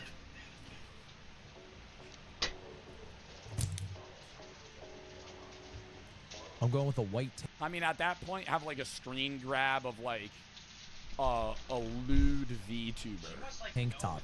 Because people are going to see it in the I thumbnail. think she and they're reacts gonna that go, way Then with you like any grow more plastic bag Damn, thing. that dude does look like a retired Or like athlete. any container that gets opened. He's definitely got the body of someone retired. 2.5 hours into the stream and without a single viewer. That's not the Joe method. You think I'm fucking thirst trapping?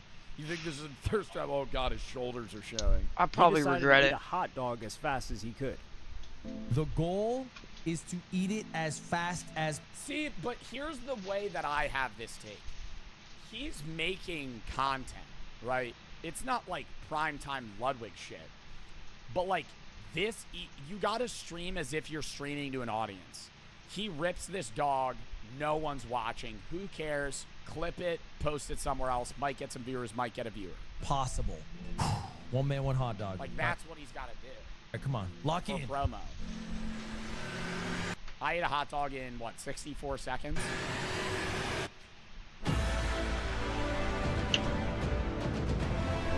No. Hey, no. Wow, that is very fast. No. Yeah. That was like 10 seconds. Aw, it's okay. 16? That is so fast. Oh my god! That was fast! I can do it! This again didn't work, so he decided to move to an area of Twitch where... So he decided to eat another hot dog. Oh no, there's no viewers still. Let's rip another one. Like, it's not gonna make people show up. Going to play Super Smash Brothers Melee. Honest to God, it's kind of like showing up to a game. Super Smash Melee, bro, I feel like that's a dead category. I feel like nobody be watching that shit. Stop.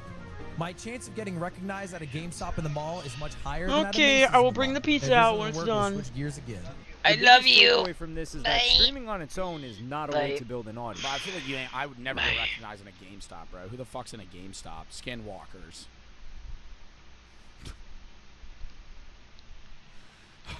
Skinwalkers. I mean, are you fucking serious? Hey, who the hell's walking into a GameStop nowadays? 2025? What are you fucking buying? A used version of a PS4 game? Twitch is notoriously bad for discoverability and is usually used as a base and not somewhere that you can grow. So had Ludwig done this experiment on YouTube, he might have seen some different results. But for anyone starting for sure, if you did it on YouTube, it would have been better. This is where Ludwig actually gives some pretty sensible advice. If I were to really do this, you know, my problem, I'm not the one who decided to work on this, stream you know, would've in been the hot dog in segment. the in the It would've hell been of maybe 30 heat. minutes to 45 minutes total. But you know, hour more tops. power to you. Stream 2 hours, bro. I saw Ron say this shit too. This is Motherfuckers a think transformation. hours, time equals money. No. Time equals I love viewers. you. No. It's your content and your marketing. The prime time shit you see streamers that do variety. Who does variety? Me, Queso, King Wools, fucking all these other streamers. They stream 3 to 6 hours. That's it. If you're streaming 15 hours straight, you're not Summit 1G, okay? He's been doing that shit since you were in the womb. Before your parents even birthed you, Summit's been ripping fucking no-life streams of hardcore-ass games that are impossible to play, right? XQC the same, bro. He's been a grinding gamer. That's not so now modern. I feel like got getting big in that category gonna is do dead, 25 in my opinion. Now, I'm not saying I'm right, but I feel like modern day streamers that get big are streamers that do content that is for entertainment or your pro. Convection. Like it's the convecting. Difference. It's cooking. Or you're really good at a game. There are some outliers. Jinxie. Good at the game, not a pro, still goated, streams Clash Royale for 10 hours straight. But he also fucking lubes himself up, shaves his head, and paints himself purple. And fucking... bowling! And he fucking freaks out in the corner. So, you know, that's like, he balances that road or that line. So, I don't know. It's just... Getting big streaming by grinding hours is like not the method anymore. I would have made a few shorts of me showing how you can learn to eat a hot dog in less than 15 seconds. Yeah, like planning your streams is better than just running some raw shit. Oh, I don't know what we're going to do today. Why don't we play Power Washing Simulator for 7 hours? Oh, maybe that'll get a viewer. He had something else ready for tomorrow. Again, max an hour. Eventually, Ludwig was forced to trick people into clicking on his stream. I'll put exclamation point giveaway in the title. That way, somebody thinks there's a giveaway going on. There's no giveaway going on. And this dirty trick actually paid off. Okay, who is this Oscar guy? How do you know? What? Oscar, where did you come from? Sorry? Wait, don't apologize. How'd you find the stream? I'm just a fan? How'd you find this stream, though? I thought you were AI. I would think the same thing. Oh, Bad Player HS told him. Wait, how did you find the stream, Bad Player HS? I saw giveaway in the title. I was like, yo, a giveaway. It worked! Okay, I'm gonna tell you guys. I've been live for the past... For 4 hours? 5 hours. It turns out this shit is not easy at all. In fact, this shit is very difficult. And nobody clicks streams with 0 viewers or 1 viewer. This experiment provided a good insight into just how saturated streaming is, but even if a new streamer did manage to overcome this hurdle and build up an audience, there are a number of other obstacles in the way. And this is only the beginning of what streamers in 2025 are up against. Zach Bussey, who was close to 10k subs on Twitch, pointed out that Twitch viewership has basically been on a downward spiral for the past 5 years. This one's overall viewership from Twitch Tracker. It shows the COVID boom in 2020, the 2021 peak, and the steady decline ever since. 2022 dipped below 2021, 2023 was basically flat, and 2024 trended slightly down. Now that we're in 2025. But I don't think that's smaller. I don't think the viewership's smaller for known streamers. I think the viewership went down for, like, other people. During COVID, bro, people were fucking bored.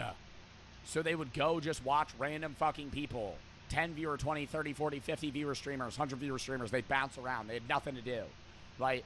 I think the people that have lost from the loss of viewership aren't the big streamers. It's the small streamers. Viewership is at its lowest. Like people that were like 150 viewers during COVID are probably at like 60 now. It's been in years. That's brutal. And it was not just the pandemic that generated this downfall. It's not the pandemic, dude. It's fucking life, bro.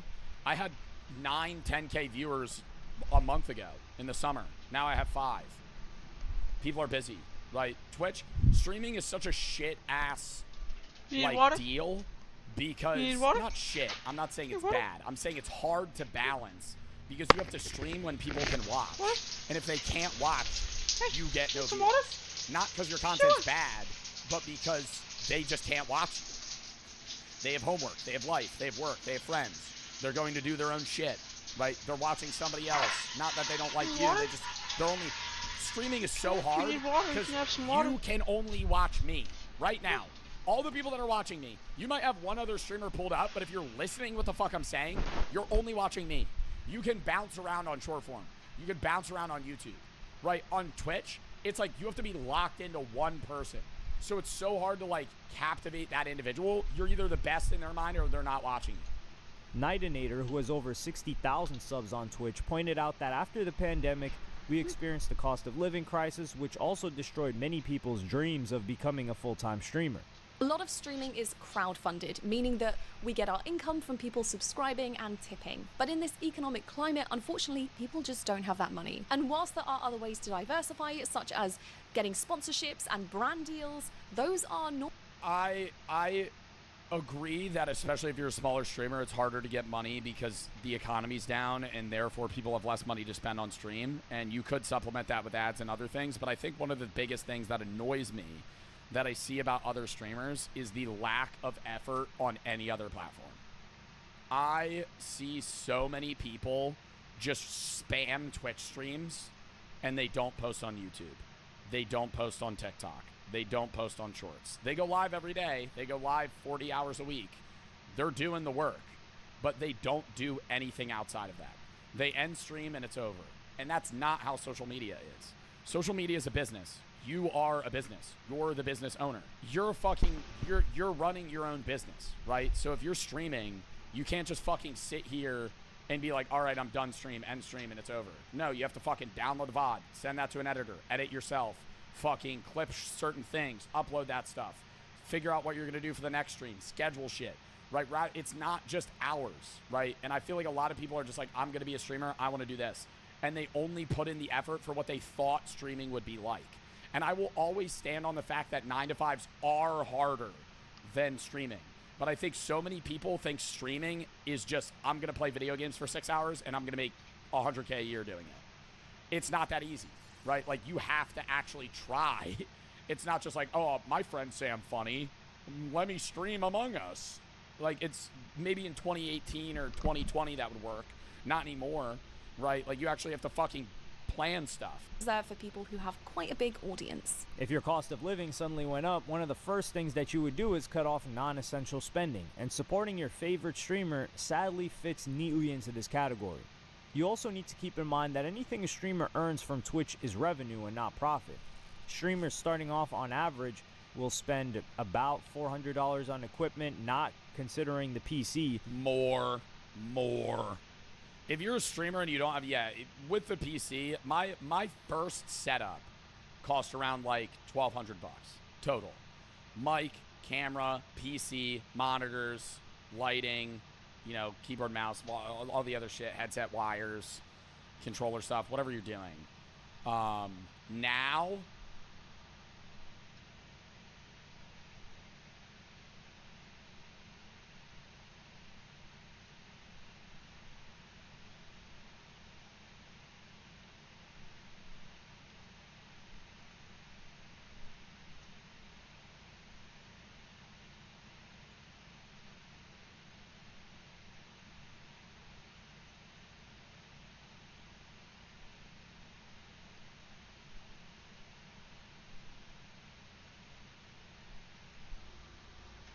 +18 mode on. Yeah, I have to give a warning. Today is so much weed consumption that I have to classify it, TOS-wise. Happy 420, everybody. This is going to be an interesting stream. Now, as you might have seen, did you guys get a warning when you clicked on the stream? I had to put a classification on this stream. It is not I have to. I don't know if it like prevents people from watching the stream at all, but I had to throw up a warning because this is going to be heavy drug usage. We're going to be getting pretty high today. Also, found out another cool thing with the Nito. Peep this. Okay. It's not. Normally it would stick and it would roll down the wall really slow like. All right. Well, I knew that. I in my head I was like, I want to show chat that, but I don't think it'll work. Anyways, chat, it is 420 today. That is a weed day today. I'm letting you know, forewarning, the majority of this stream is going to be centered around the consumption of marijuana. If you are not okay with that, I would leave now. I would leave now. It's going to be... The majority of this stream is you going to be watching me degeneratively smoke weed for 2 hours. And then transfer into a snack review, of which I'll probably taste everything and go, this is awesome. Because I'm going to be really high. Anyways, here's the plan, chat. I ordered around $250 worth of weed mystery box stuff. A mixture of things to use weed, like bongs, rolling trays, maybe ashtrays, bowls, you know, dry herb vapes, stuff like that. I mean, I don't really know. We're going to see what we get. I also have some backups just in case we get some dud items, like say we get one bong and then a bunch of boring shit. I have my hot dog bowl here that I got on Etsy. I have my little elephant guy as well. And his butthole is what you put your finger on. And I also have a shitload of cones for joints. So, and I have a bong. I may have seen part of the mystery box. I know there's a bong in the box. I have another bong, though, but we'll probably use the one that I got in the mystery box, which we'll open up. I have not seen it yet, but I know that it's a bong because it says bong on it. After that, we're going to get into the actual weed mystery box, which is full of different types of buds, carts, edibles, and things of the sort. I'm going to be blitzed in about, I don't know, 40 minutes, okay? So if you send me a paragraph long, I'm not reading, okay? I'm going to forget how to read in about 40 minutes.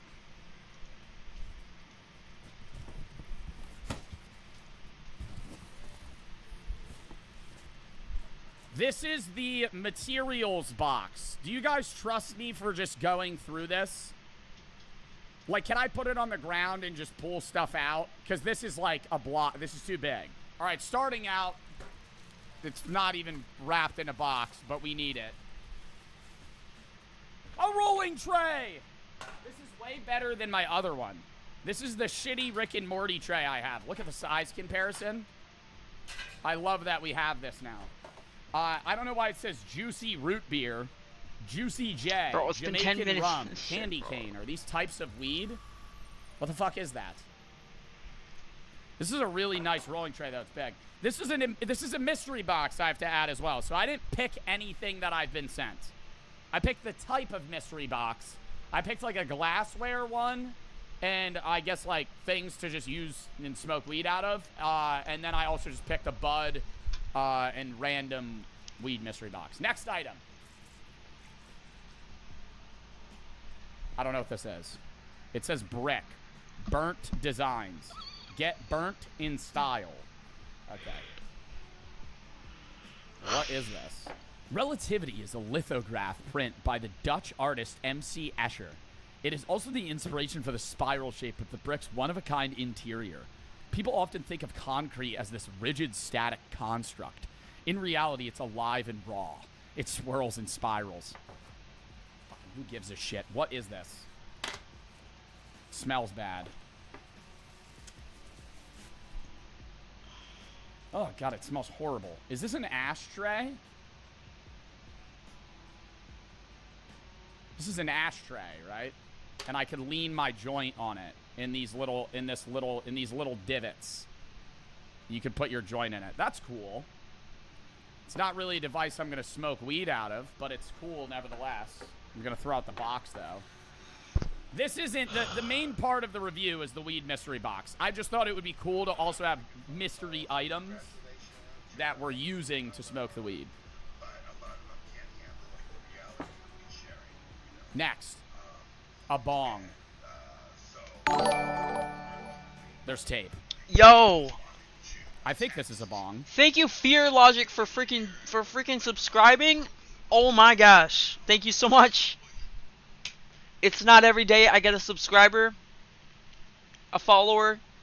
Thank you so freaking much. I'm gonna pull up the stream summary right here. I'm gonna pull up my dashboard. Let's see. Are you in here, man? Fear Logic. So good to have you. Freaking amazing. Let's see.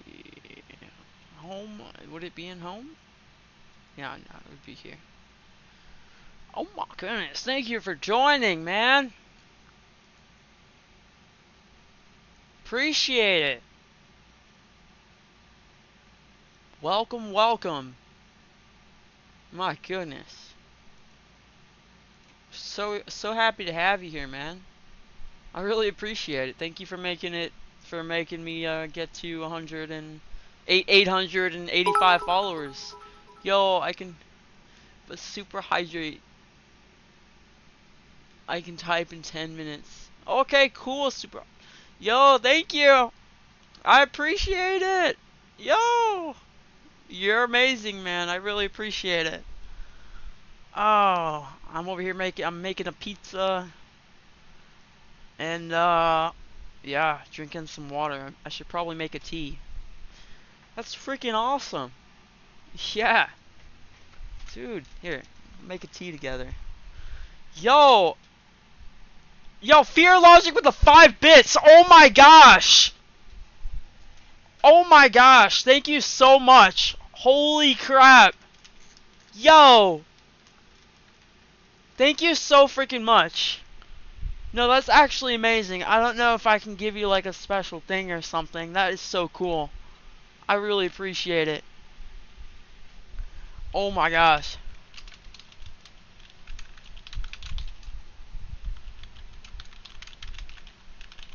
I really appreciate it, dude. I've been like, holy smokes. Yo, let me make like a tea real quick. Hold up.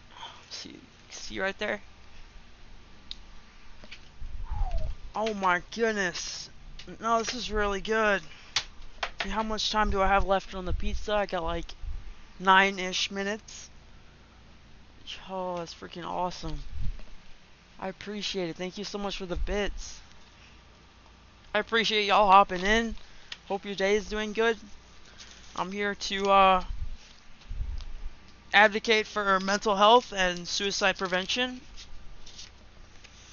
And yeah, you know, it's a lonely, it can be a lonely world out there. Here, this fortune, it says, may you create peaceful harmony as your life's purpose. I love that. That's so beautiful. That's so beautiful. That's a really good one. I'll put that in my my little cactus later. I've got this little cactus that I've had for like I don't know if you can see it. So oh shit. This little cactus that I've had for like almost a year-ish. Yeah. A little less than a year. Ow! Jesus! Yeah, obviously that would happen. And I've just been putting little fortunes on top of it that I get from my tea bags. Yeah. Oh my gosh. I appreciate you freaking joining, dude. There's like a lot of stuff, you know? A lot of stuff going on. Oh shoot, you know what? I can't put my tea in the microwave because my microwave doubles as an oven.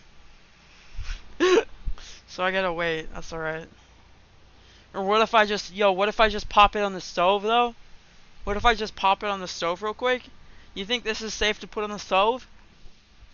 Yo, we're about to find out. We'll pull an ISO speed here. Pikachu. Pikachu, firework. You know? Think that's good. Put it right on there.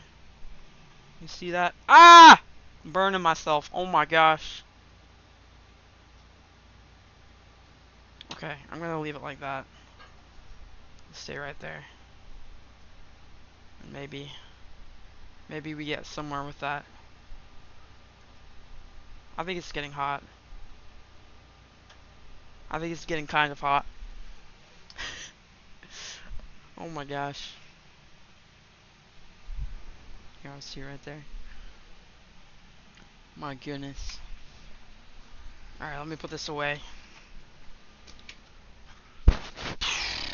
Oh my goodness. Yeah, it's doing its thing kind of.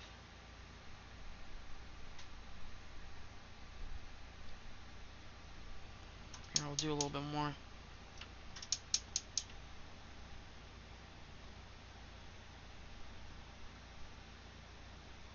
Okay, I think that's good. Yo, is that a chat? Hold on, I'm still learning how to use Twitch. Yo! Thank you so much. Yo, thank you so much. I appreciate it so much. Logic. Yo, thank you so much. Yes. Always. I appreciate it very much. Oh my goodness. Let's see, hopefully that. Yeah. It's a decent temperature. Yeah, it's pretty good. I'll take it. I'll take it. Oh my goodness. We gotta I gotta transfer the heat. Make sure it doesn't burn my setup. Okay, yeah, we're good. We're good. We're vibing.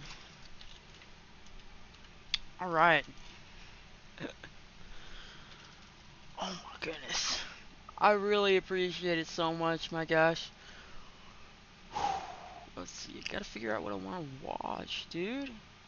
Like a Joe Bartolozzi video kind of playing in the background. Yeah. I mean, what else would it be? It's tall and skinny. Michael Scott. Check on the pizza. Oh shit, I think it's ready. Whoa! Yeah, I'm gonna turn it off. Let it cool down. I'm gonna take it out. Wait, that's kind of sick. For my family. My family's got stuff going on outside. Where's the bowl? Oh, wow, this shit has everything. You're alright, doggy. Got my doggy lying on the floor. Yo, for the more experienced weed users in chat, what the fuck is this? Yes, there's 4 of us. So much for the bits, I appreciate it. Oh my gosh, that's amazing. Oh, does it need to be It needs to be both. Oh, is this a bubbler? Pizza out. I think I need a... It's a down stem? I definitely need an bong oven doesn't mitt. have that. That's cool. Here we are. You guys have seen the bong that I have. I've never used a bong that's like this. Genuinely. Maybe at my friend's house. But, like, that's awesome. Okay. And it'll also capture any weed that goes in there. Wait, that's sick. Pizza. Okay.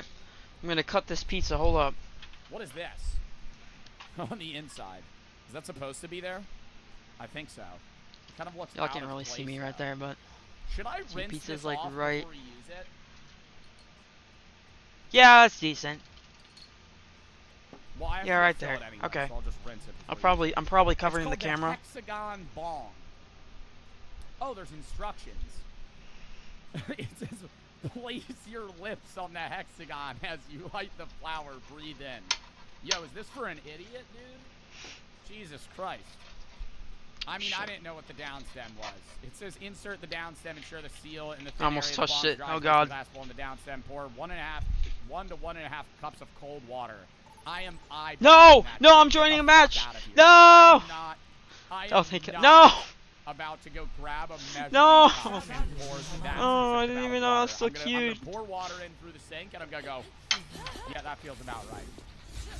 When you feel you've burned your desired amount of flour, remove the glass bowl quickly. Bullshit. Freezing optional. I hate people that put ice That's in bullshit. the bong, dude. It makes it so much better. Alright, so everyone gets it 2 says slices. dishwasher safe. I just have bong cleaner. It smells like gas. Alright, next item. Everybody gets 2 slices of pizza. What is this? Oh god, is this for like dabs or is this a mini bong? Is that just a mini bong? It's not a puff toe. This is just like a... This is a pipe. Alright. This here. This is like a baby bong. I feel like somebody would smoke a dab out of this. It's a bubbler. It might say what it is. Okay. No, it's And now I'm it's gonna just go a give bong. this to my family. Or not a bong. I feel like this is more of a bowl. My It still mom says and it's a dad's bong. out there. This is a mini Dude, version I can't of it. believe it got into a They're the same. freaking thing. 'Cause it says It got me into a game. That's crazy. Luckily, it was just arcade. Yo, you can type now. 10 minutes is up. Finally. Oh my gosh.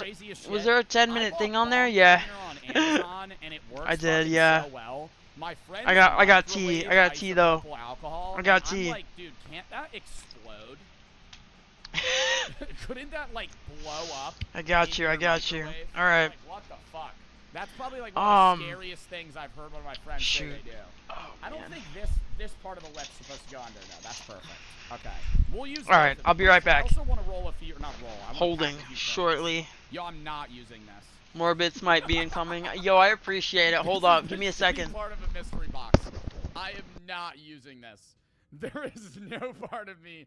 Yo, I literally see this. I go, nope.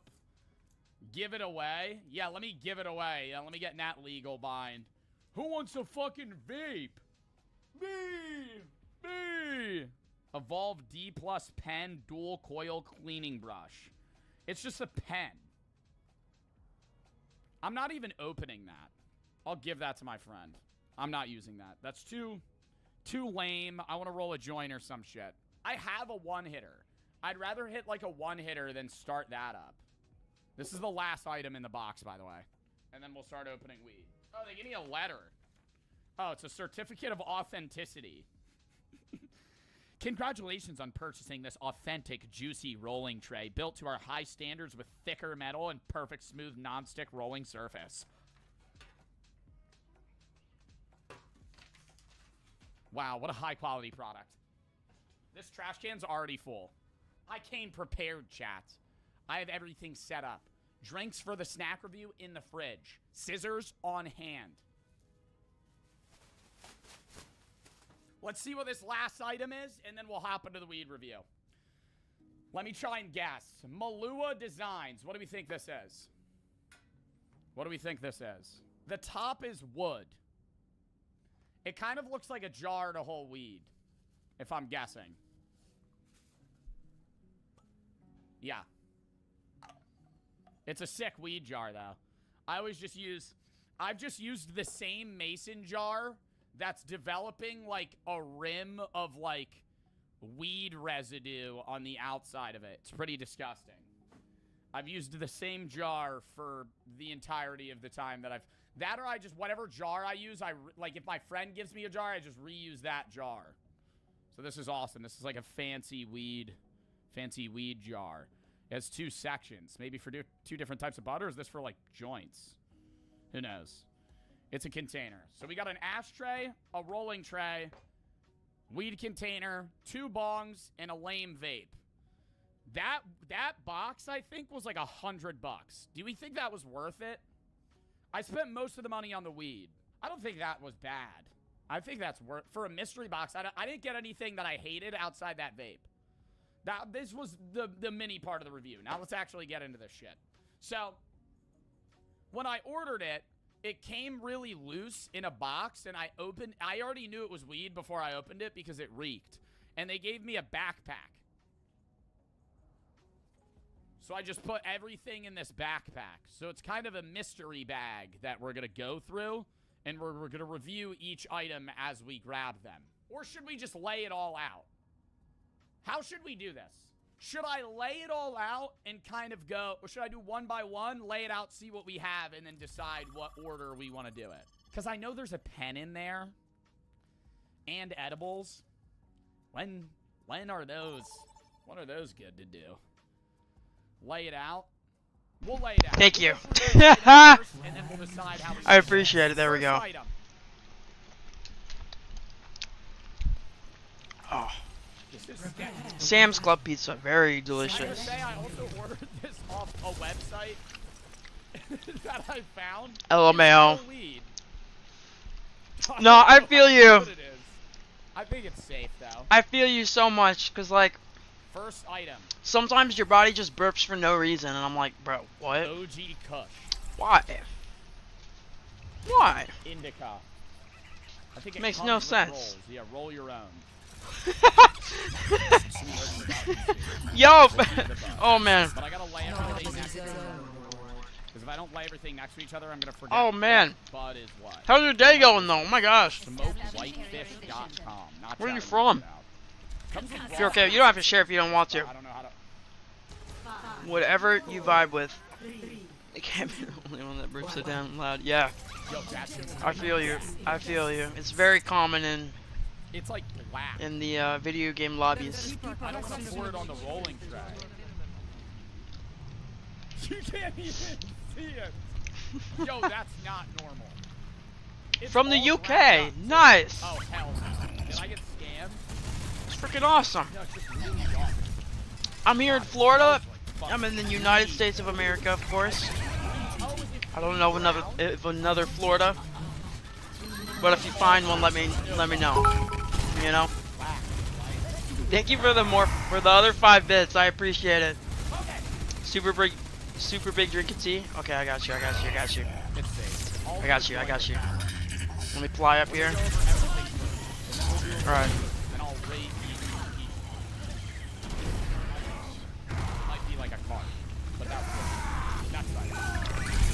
Cheers from the United States. Oh shit. Diamond Boy OG. Oh man. A 1 gram disposable. This is illegal. Thank you so much for the 5 bits. That's crazy. Yeah, buddy. Let me fucking see it. Comes in a little package in a package. I'm glad. I appreciate having y'all here.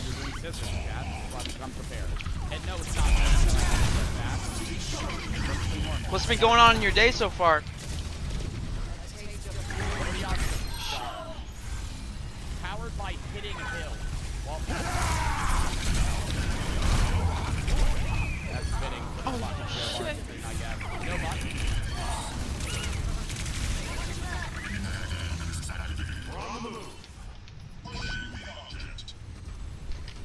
Just woke up from a good ass nap, to be honest. Nice. I feel you. I feel you, yeah. I mean, today's Sunday, so I'm kind of just chilling today. I did do a DNA test on my dog today, so that was pretty cool. I gotta wait to see the results of that. We just found her like 2 days ago. She just showed up, crawled out of a drain hole. I was like, okay, I guess I have another dog now.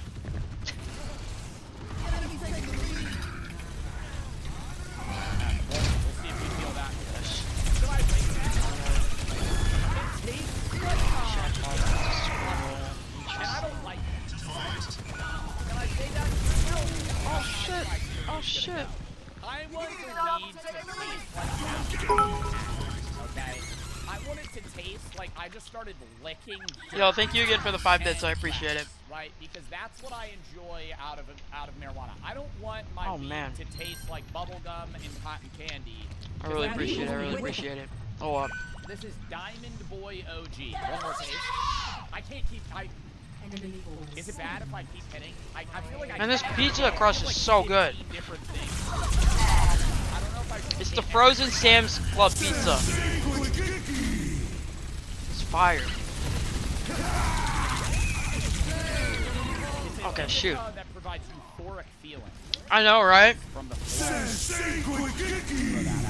Gotta DoorDash you some. Gotta DoorDash you some pizza, my guy. But yeah, like I'd rather mini hit it and it just be a big cloud than me having to go like sucking on that shit. Oh, God, I don't really know what's the scale. What's like a 1? Am I rating these out of a 10? Yeah, I've been doing a lot of work outside and shit. And man, it's hot as hell here in Florida. It got up to like 106, 109 the other day. Fahrenheit. Oh my lord.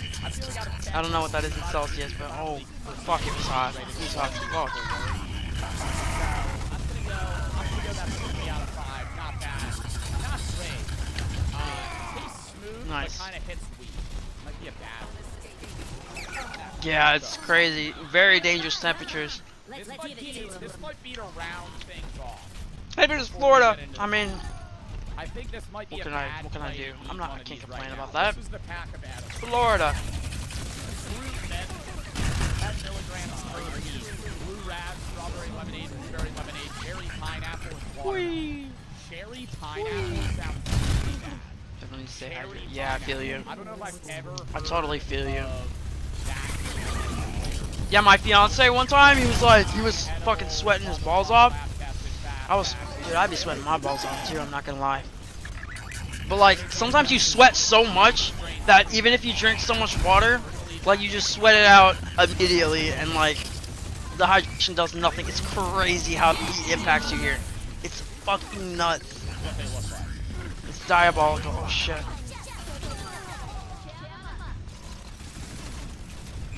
I mean, if those don't look fucking amazing, here's the problem. Like, it's like more and more. Have you heard that? Like, in the game, it's more and more common that like parents are fucking stupid and they leave their edibles. You gotta order some pizza, dude.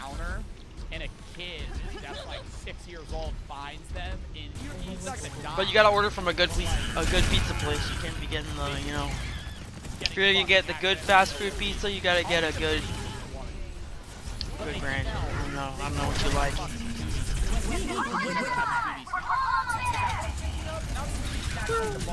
Oh shit!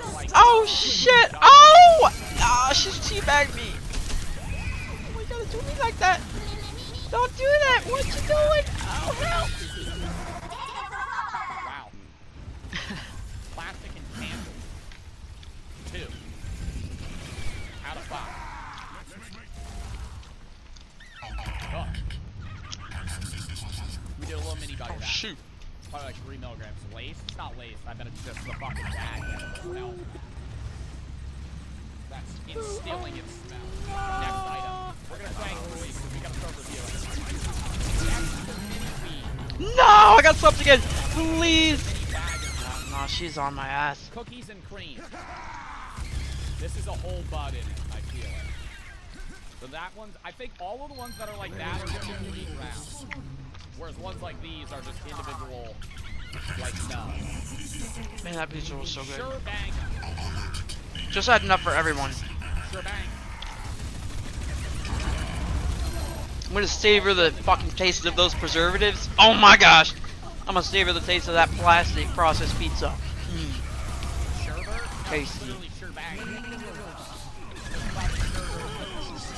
Something bang. Maybe it's a banger version. Oh, it's a little mini nug. There's like 5 of them. That was for the burp. Made me laugh. Did I burp, bruh? What is happening?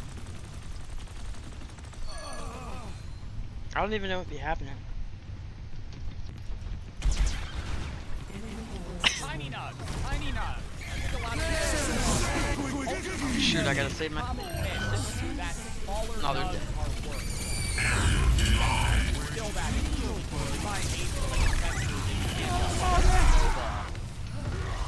Just a nugget the size of a fucking baseball, and they go, okay, have a nice day. Little nugs aren't necessarily bad. It means that they're on the more bottom part of the plant.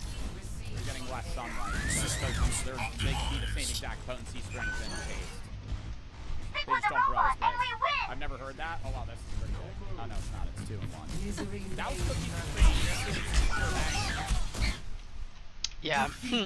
Yeah, I was not doing very cash money there. But to be fair, like my CPU is very heated. My CPU is heating up so bad. Because that's gonna change my rating as well. And it doesn't get a lot of it doesn't get cool very well here in the trailer. I'm not breaking out the volcano today. I do have a I gotta work on that. I gotta go to like Best Buy or something. It's like a $600 fucking machine that you smoke a bag out of. God damn, that was so good. Alright. I never use it because of it. It's just you have to plug it in. So freaking good. You wanna look at the like plate? It literally looks like a volcano. And you put a plastic bag over, not like a ShopRite bag. She's sleeping. You put like a pre-made specific bag that like pumps the smoke into it, and then you puff the bag. All right. It's degenerative. But I'm gonna it's play some it's Junkrat because like, low-key I'm lagging so bad. Oh wow. Jealousy mints. Yo, for the 15, holy crap. Thank you so much for the 15 bits. Each of these? I feel like this is a Fear Logic 21. Yo, amount of weed, I didn't even see that.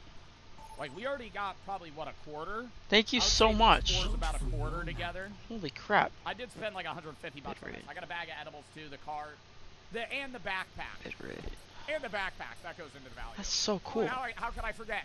I appreciate it so much. My gosh. Fucking throw those out. Stickers. That's so amazing. Oh my god. Sour Diesel. Oh man. This one's also pre-ground. I didn't know that they do that. I've never bought anything that does that, where it comes going. pre-ground. Like I feel it in the bag. I'm not gonna open this up. We'll do these 2 joints. How about that?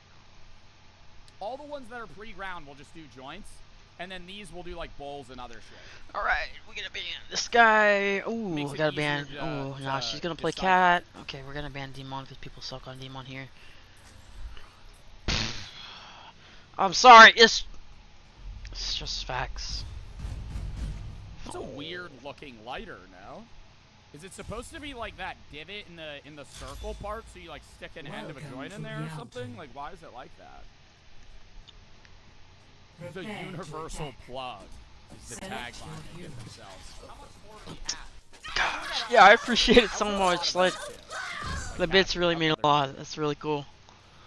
I don't think I've ever gotten bits before, actually, so.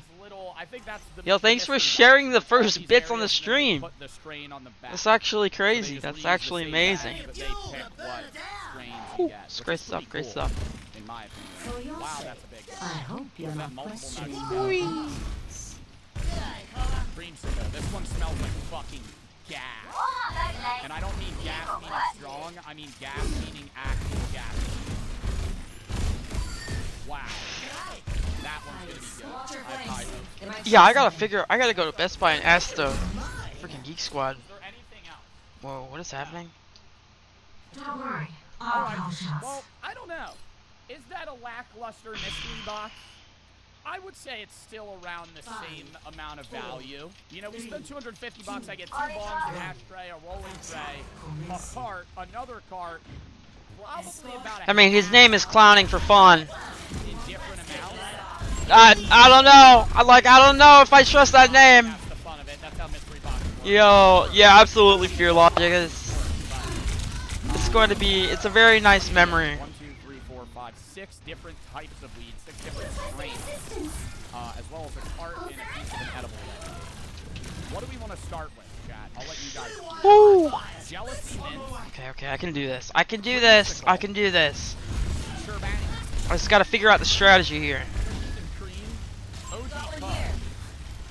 Yeah, it is really an honor to finally be able to put a name to someone as the first person who's donated bits. Actually, I'll do some. Maybe I'll do some IRL streaming too. But I want to do like ooh, I gotta be careful with that though because I want to ride the one wheel around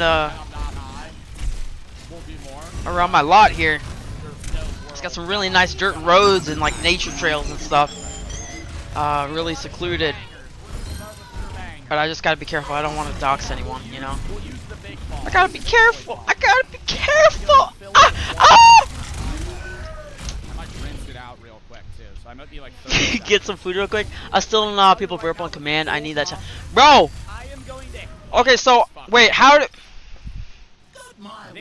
I'm curious about what you're talking about with the burp on command thing. Yeah, that's pretty... I don't know much about that. Yo, enjoy your food though.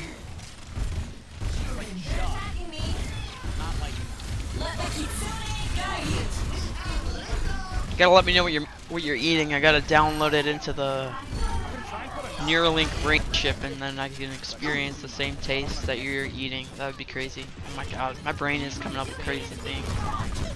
God damn. Oh, I'm gonna die! I'm gonna die! Yo, wait, is that Dr. Sunscreen? No, it's not. It's not. Yo, I thought it was Dr. Sunscreen, the little emoji. W. All right, I'll see you soon.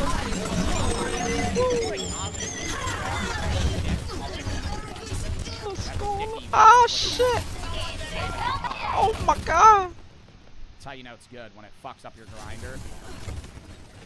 Hold on. Tilt and tap. Now there will be some weed. No! Ow! So I'm gonna get a little. I'm just. Why am I pushing that onto the floor? Am I a goblin? Jesus. Let's have some culture and like some fucking respect. No, I let it loose too There's early. gonna be like some cross contamination with all of the weed that we're smoking today. Oh my god. A little bit of shebanger in about everything. Anyways, shebanger is one of the. Oh, it's 2 grams. Each one is 2 grams. Wait, die. Oh my god. This is 4. 10. It says net weight 7 grams, but I feel like that's with the other shit. There's no way this is 7 grams of weed. I would say we could safely say these are also 2. So I got a half. I got a half and half. That's weed. That's not bad. All right. This is the weakest weed that we're smoking today, though. 18.36% THC, comparable to everything else. And that's the wild thing about weed history. A little fun fact for you for 420. I think weed over the years gets like 0.5. Please go in the water. Yeah! That's close enough. I'll take it. Every year. Since like the, or 0.3% since like the 70s. Like your parents were smoking weed that was like 4%. Like the shit now would kill them. That's why it's always funny, my EMT friend tells me stories about him responding to 50-year-olds that eat edibles for the first time, like high school, and they'll eat like 100 milligram and fucking start vomiting and think they're dying. So then they call him and he goes, well, you're not gonna die. And they go, no. And they go, sir, you're gonna be fine. Sir, here's water, sir. And then they're chilling. But it does feel like you're dying. It does. Overdosing on weed feels like you're dying. Horrible experience. It's not even a true fucking overdose. Like, in the sense that you're gonna die, it just feels like you're gonna die. It's the mental overdose. There you go. That's better explanation. Ah! And a Bic lighter. So much violence happening, guys. That shit where I burn my fingers with a fucking regular lighter on a bomb. Well, cheers. Happy 420. That was unnecessary. An unnecessary kill. The payload has reached the checkpoint.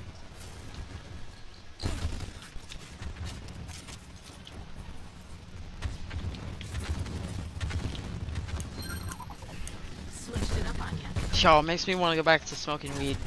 Woo! Oh, don't even get me smell. Oh, I love the smell of it. Mmm. I sprinkle a little weed in my candles sometimes. I'm like, oh. I feel like I gotta dry it. It like comes up with the bowl. For real. Report my supposed It's not like sticking. You well. can't report people There for we not go. being able to There play the we game. go. Now it'll work.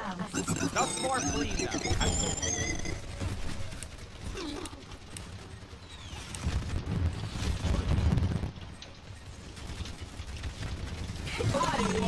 Neither can you, like your name predicted, buddy. Like, what is happening?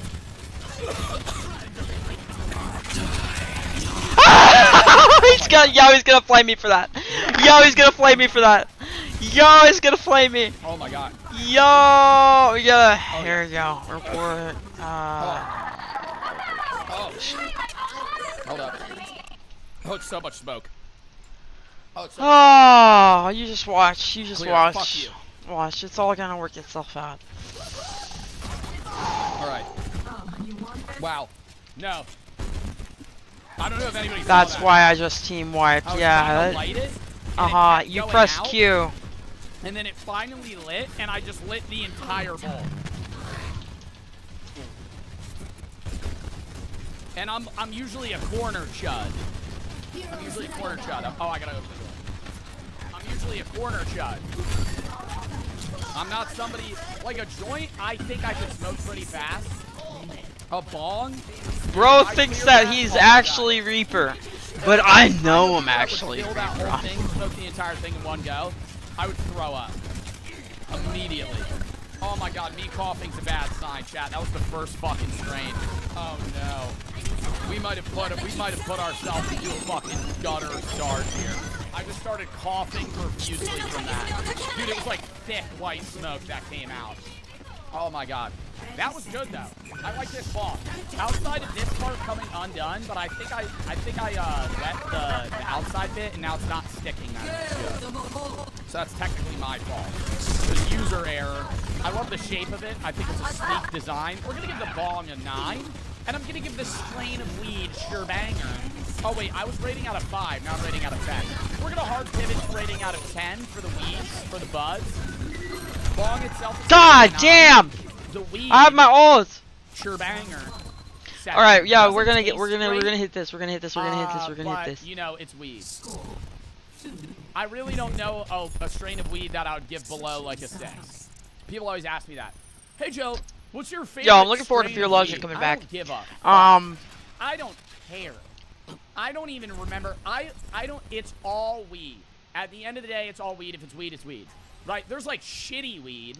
I'll say that. There's probably weed strains I would prefer over like some shit that your like third cousin selling you that's coming in a fucking dirty Ziploc bag that's like actually disintegrating as you look at it. It's like, oh my god, have you been reusing this fucking Ziploc bag for the last 6 months? Like it's starting to lose elasticity. Been to the making sense that it's, like, some sagging. art. Like maybe you had a sandwich in here previously, and now you're putting some sort of like you're now using it to sell drugs because you don't want to go to the store and buy more Ziploc bags. I mean, like, what are we doing? Anyways. It wasn't bad. Also, this is a fucking weed mystery review. Okay, I'm gonna save this shit. I'll probably go get like a little Ziploc bag real quick. But we're gonna waste some weed today. Okay, that's gonna piss people off.